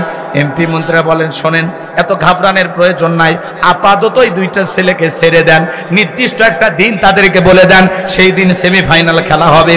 ওরা দেখাইছে জাদু, আমরা এদের সে তো জাদু করার অভাব নাই। মিশরে তখন জাদুর ব্যাপক প্রচার প্রসার ছিল, নবীর মুজিজাও ওদের কাছে জাদুর মতোই মনে হলো। কথা কি বুঝতে পারলাম? এবার তারা কি করলো জানেন? নির্দিষ্ট একটা দিনে কি করছে, ইয়াতুবিকুল্লি সাহিরিন আলিম, শহর থেকে বন্দর থেকে বড় বড় দক্ষ জাদুকর ফিরাউনের দরবারে উপস্থিত করা হলো। সমস্ত জাদুকররা উপস্থিত হয়ে যুদ্ধের মাঠে নামার আগে, সেমিফাইনাল খেলার আগে ফিরাউনকে বলতেছে, ও নেতা, আমরা যদি আপনার শত্রু মুসাকে পরাজিত করতে পারি, আপনি আমাদের লাভটা কি, বেনিফিটটা কি, পুরস্কারটা কি থাকছে, আপনি আমাদের জন্য কি করবেন? ফিরাউন তখন ঘোষণা করেছিল, ক্বালা নাআম ওয়া ইন্নাকুম লামিনাল মুকাররাবিন, এই দরবার হবে তোমাদের বসবাসের জায়গা, তোমরা হবে আমার নিকটতম ব্যক্তি। কোন নেতা যদি বলে তুমি আমার কাছের লোক, তার কি আর কিছু লাগে? জোরে বলেন, কিছু লাগে?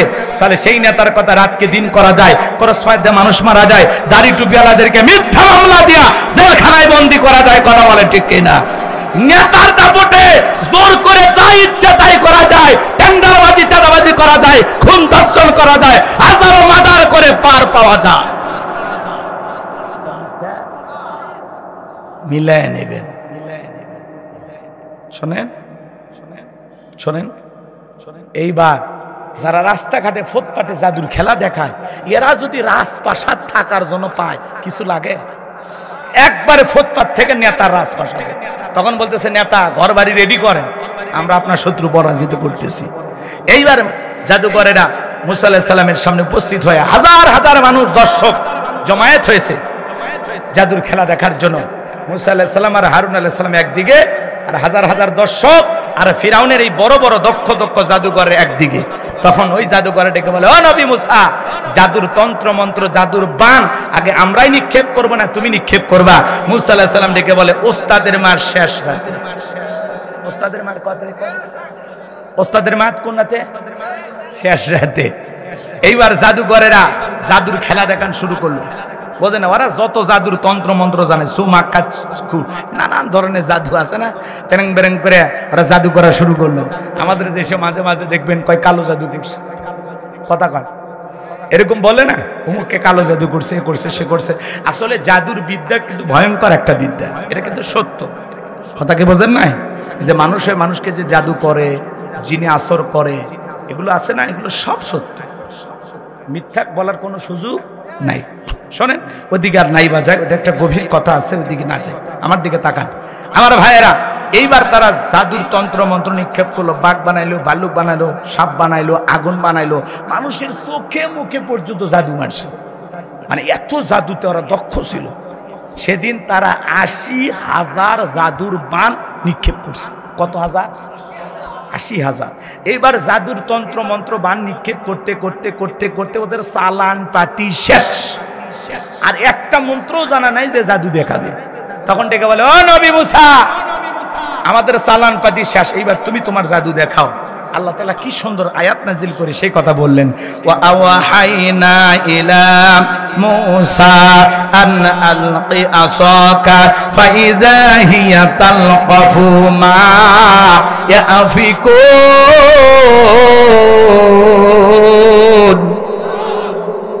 আল্লাহ ওহীর মাধ্যমে জানায় দিলেন, ও নবী মুসা, ভয় পাওয়ার কোনো কারণ নাই, তোমার হাতের লাঠিটা তুমি শুধুমাত্র ছেড়ে দাও, দিয়া খেলা দেখো। মুসা আলাইহিস সালাম হাতের লাঠিটা ছেড়ে দিলেন, হয়ে গেল বিশাল বড় একটা সাপ। এত বড় সাপ সেই সমান আর কোনো মানুষ চোখে দেখে নাই। যে সাপের ঠোঁটটা নিচুতে, অপরের ঠোঁটটা 80 ফিট উঁচুতে, এক নিঃশ্বাসে ফিরাউনের সমস্ত জাদুর বান খায়া দেখে বলে, ফিরাউন রে, আরো কি জাদুর বান আছে? এমন দৃশ্য দেখার পরে ফিরাউনের পেছনের রাস্তা দিয়ে গরম হাওয়া বের হয়ে গেছে। আর সমস্ত জাদুকররা বুঝতে পেরেছে নবী মুসা আলাইহিস সালাম যেটা দেখাইলো এটা জাদু না, এটা জাদুর দাদু। মারহাবা কোন জাদু, দাদু দাদু। তার মানে ছোট না বড়? শোনে, ডাক্তার ডাক্তার চেনে, হুজুর হুজুর চেনে, নেতা নেতা চেনে, দালাল দালালকে চেনে, স্বর্ণকার আর এক স্বর্ণকারকে চেনে, ব্যবসায়ী ব্যবসায়ীকে চেনে। জাদুকরে বুঝতে পেরেছে এটা কোনো জাদুর তন্ত্র মন্ত্র নয়। মুসা নবী যে আল্লাহর কথা বলে, নিঃসন্দেহে আল্লাহর কুদরতি শক্তি। আল্লাহু আকবার। যখন বুঝতে পারলো কুদরতি শক্তি, তখনই ওদের ভিতরে এসে গেল ভক্তি। তখন তারা মাথা নত করলো। আল্লাহ তাআলা সেই কথা বলেন, ওয়া উলকিয়াস সাহারাতু সাজিদিন, সিজদায় মাথা নত করলেন এবং সমস্ত জাদুকররা ঘোষণা করলো, ক্বালু আমান্না বিরাব্বিল আলামিন রব্বি মূসা ওয়া হারুন। জাদুকররা ডেকে বলে, আমরা ঈমান আনলাম বিশ্বের রবের প্রতি, যিনি মুসা এবং হারুনের রব, মুসা এবং হারুনের প্রতিপালক। আল্লাহু আকবার বলেন। সমস্ত জাদুকররা যখন মুসলমান হয়ে গেল, ঈমান গ্রহণ করলো, এই দৃশ্য দেখার পরে ফিরাউন তখন ডেকে বলে, আমার অনুমতি ছাড়া ঈমান গ্রহণ করলা, তোমাদের সাহস তো কম নয়, আমি তোমাদের শুলিতে চড়াবো, ফাঁসি দিয়ে মারবো, হাত পা কেটে নেব, তোমাদের 12টা আমি বাজাবো।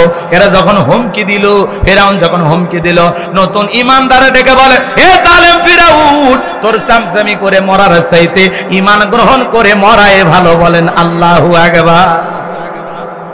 জালেমেরা না পারে কি দেয়? হুমকি। দেখে না হবে কারা রাজপথে বের হয়, নাম ঠিকানা করেন, ঘর বাড়ি আর বউ বাচ্চার নাম ঠিকানা পর্যন্ত রাখেন, ওদেরকে দেখে না হবে। ওই পার থেকে এখনো হুমকি দেয়, তালিকা করে রাখো। এই কথা কেন?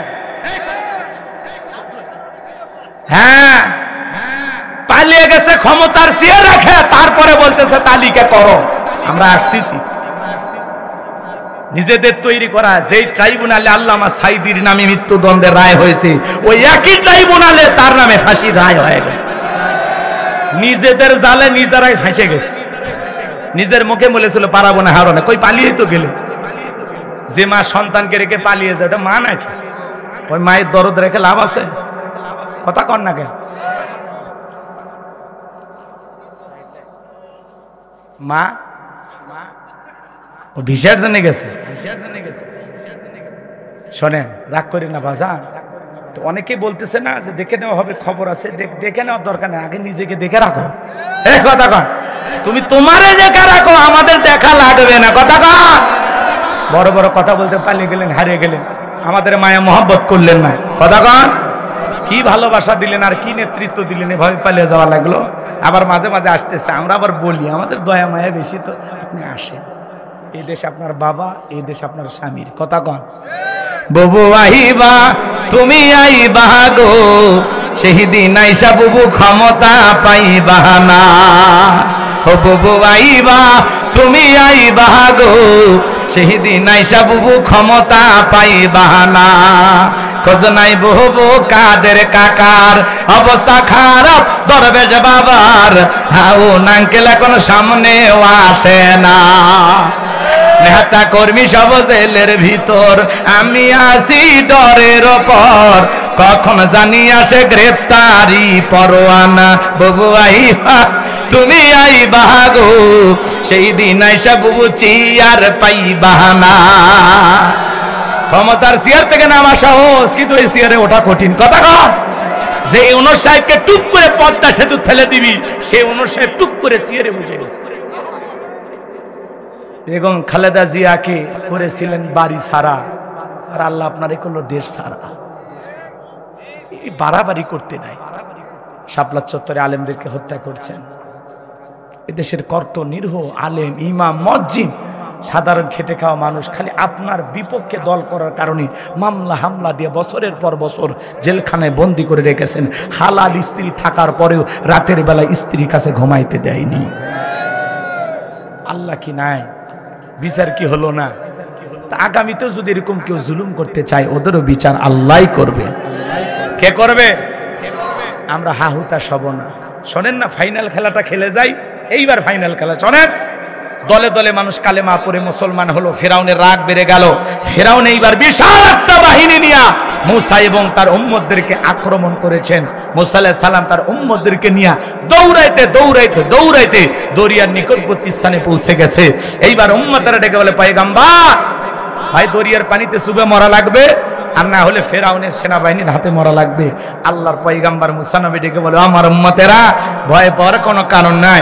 এখানে শুধু আমরাই নাই, আমাদের সাথে আরেকজন আছেন। তিনি কি? জোরে বলেন। তিনি সব দেখতেছেন, তিনি রব, পার করে দিবেন সব। আল্লাহু আকবার বলেন। এইবার আল্লাহ ডেকে বলে, নবী মুসা তোমার হাতের লাঠিটা দিয়া সমুদ্রের পানিতে আঘাত করো, আমি আল্লাহ তোমাদের জন্য ভিআইপি রাস্তার ব্যবস্থা করে দেব। বলেন সুবহানাল্লাহ। মুসা নবী এইবার সমুদ্রের পানিতে আঘাত করলো, আল্লাহ তাআলা ভিআইপি রাস্তা বানায় দিল।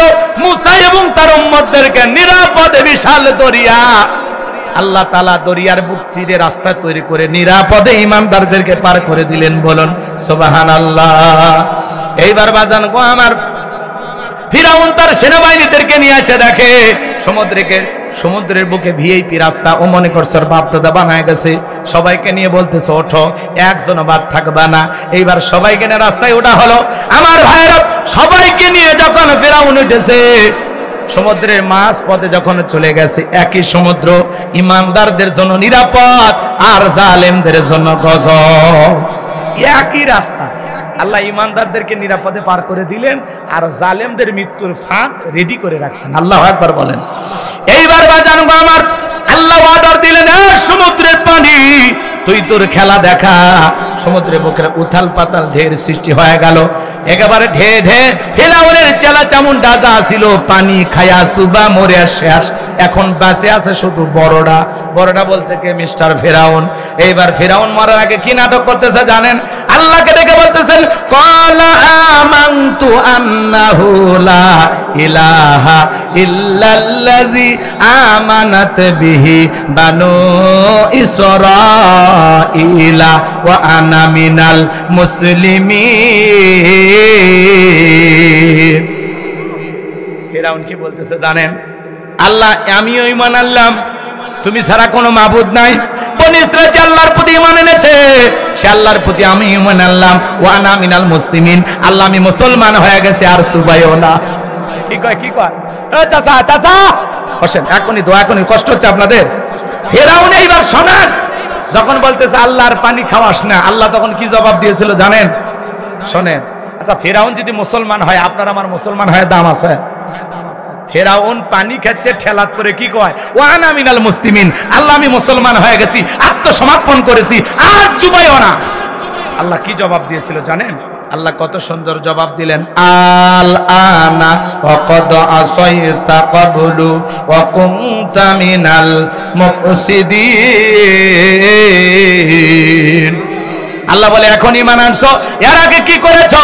নাফরমানি করেছো, বিশৃঙ্খলা সৃষ্টি করেছো, ক্ষমতার দাপটে 40 বছর শিক্ষা ব্যবস্থা বন্ধ করে রেখেছো, ঘরে ঘরে মূর্তি ঢোকা দিয়েছো, তোমার বাপ বিবিকে পর্যন্ত নির্যাতন করে বিদায় করে দিয়েছো, তোমার বাড়ি দাসীকে গরম তেলে চুবায়ে বিদায় করে দিয়েছো, এত নির্যাতন জুলুম করেছো। ফিরাউন রে, তোর পাপের 16 কলা পূর্ণ হয়ে গেছে, তবে মরার আগে শোন, আমি আল্লাহ তোর লাশটা রেখে দিব পৃথিবীর মানুষের শিক্ষার জন্য। আজ মিশরে জাদুকরা ফিরাউনের লাশটা আছে না নাই? মুসা প্রেমিকেরা যায় আর পায়ের জুতা খুলে মারে, এই সেই ফিরাউন মার জুতা। 50,000 1 লাখ টাকা দামের জুতাগুলো ছুঁড়ে মারে বাজার। চিন্তা করেন, সুটকি ফিরাউনক দেখে যদি মুসা প্রেমিকেরা জুতা মারে, জেতা ফিরাউনক পাইলে আর চামড়া দিয়ে ডুগডুগি বাজায়, তো কথা বলেন ঠিক কি না?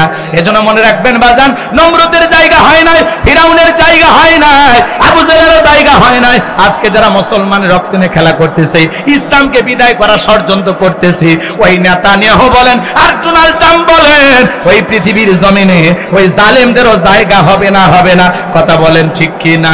মনে রাখবেন, জালেমদের শেষ পরিণতি হলো পরাজয়, আর ইসলাম আলাদের শেষ পরিণতি হলো বিজয়। শেষ বিজয়ের হাসি আমরাই হাসবো। কথা বলেন ঠিক কিনা? সেই বিজয় আনার জন্য যদি কখনো ময়দানে ডাক আসে, কারা কারা জীবন দিতে প্রস্তুত? হাত তুলে দেখা, হাত তুলে দেখা। লিল্লাহে তাকবীর। আল্লাহর জমিনে আল্লাহর দ্বীনকে প্রতিষ্ঠিত করার জন্য জীবন দিতে রাজি আছেন তো? ইনশাআল্লাহ আল্লাহ কবুল করেন। জোরে বলেন আমিন। মুমিনের কোনো ভয় নাই। ওয়ালা তাহিনু ওয়ালা তাহজানু ওয়া আনতুমুল আ'লাউনা ইন কুনতুম মুমিনিন। আল্লাহ বলে মুমিনেরা হতাশাগ্রস্ত হয় না, ভেঙে পড়ো না, দুর্বল হয় না। ঈমানের দাবিতে যদি মুমিন হও, ওয়া কানা হাক্কান আলাইনা নাসরুল মুমিনিন। মুমিনদের সাহায্য করা আমি আল্লাহর ওয়াজিব হয়ে যায়। বলুন আল্লাহু আকবার। চূড়ান্ত বিজয় ইসলাম আমাদেরই হবে। কথা বলেন ঠিক কিনা? জালেমদের পতন হয়েছে, ভবিষ্যতেও হবে। ইসলাম আমাদের বিজয় আছে, বিজয় একদিন হবে।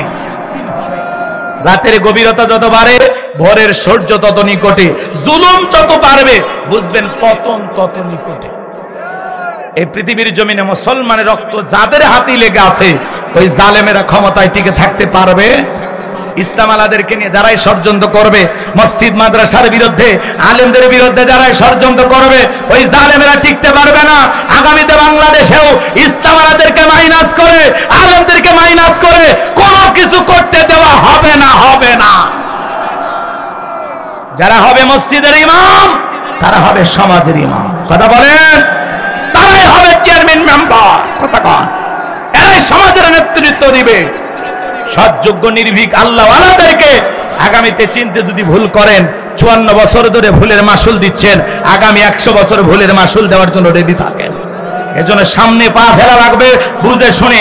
আপনার আঙ্গুলের ছাপ দিয়ে কোন দুর্নীতিবাদ যেন ক্ষমতার চেয়ারে বসতে না পারে। কথা বলেন, আপনার 1 মিনিটের সিদ্ধান্তে বাংলাদেশে ইসলাম কায়েম হতে পারে। আল্লাহ আমাদের হেদায়েত দান করেন। মনের কথা মনে রাখেন, ফুটফাট করার দরকার নেই, চিল্লি করার দরকার নাই। 1 মিনিট সিদ্ধান্ত নেবেন, 5 বছর ঘুম পারবেন। কথা কর, আরামে ঘুম পারবেন ইনশাআল্লাহ। এদেশের চুরি দুর্নীতি বন্ধ হতে গেলে আল্লাহর আইন দিয়ে চোরের বিচার করতে হবে। কথা বলেন। আর যতদিন পর্যন্ত এদেশে কোরআনের পার্লামেন্ট কায়েম না হবে, ততদিন পর্যন্ত শান্তি আসবে না। ওরা শুধু মুখে মুখে বলে ইসলাম শান্তির ধর্ম, কিন্তু কোথায় ইসলামকে প্রতিষ্ঠিত করলে আসলে শান্তি পাওয়া যাবে সেটা আমরা এখনো বুঝিনি। কথা বলেন। এই জন্য আপনাদের প্রিয় মানুষদেরকে, সমাজের নির্ভীক আল্লাহওয়ালা সৎ মানুষদেরকে আপনারা আপনাদের মূল্যবান সমর্থন দিয়ে জায়গা মতো পাঠায়া দেন। একদিন এই জমিনে ইসলামের ছায়াতলে আপনারাও শান্তিতে থাকতে পারবেন ইনশাআল্লাহ। আল্লাহ কবুল করেন। জোরে বলেন। চুরি দুর্নীতি ধান্দাবাজি আর ভালো লাগে না। একটা ভালো সমাজ চাই। কোরআনের পার্লামেন্ট কায়েম হলে পুরো বাংলাদেশটা জান্নাতের টুকরায় পরিণত হবে। সুবহানাল্লাহ বলেন। সকল ধর্মের মানুষ নিরাপদে থাকবে, অমুসলিমেরাও নিরাপদে থাকবে। কথা বলেন। সব ধর্মের মানুষ নিরাপদে থাকবে। আমাদের ভয় দেখানো হচ্ছে, ভয় দেখানো হচ্ছে বিশেষ করে মহিলাদেরকে। কয় ইসলাম ক্ষমতায় আসলে মহিলাদেরকে বাইরে যেতে দেবে না। কেন? ইসলাম কি মহিলাদের পা দড়ি দিয়ে আটকে থবি?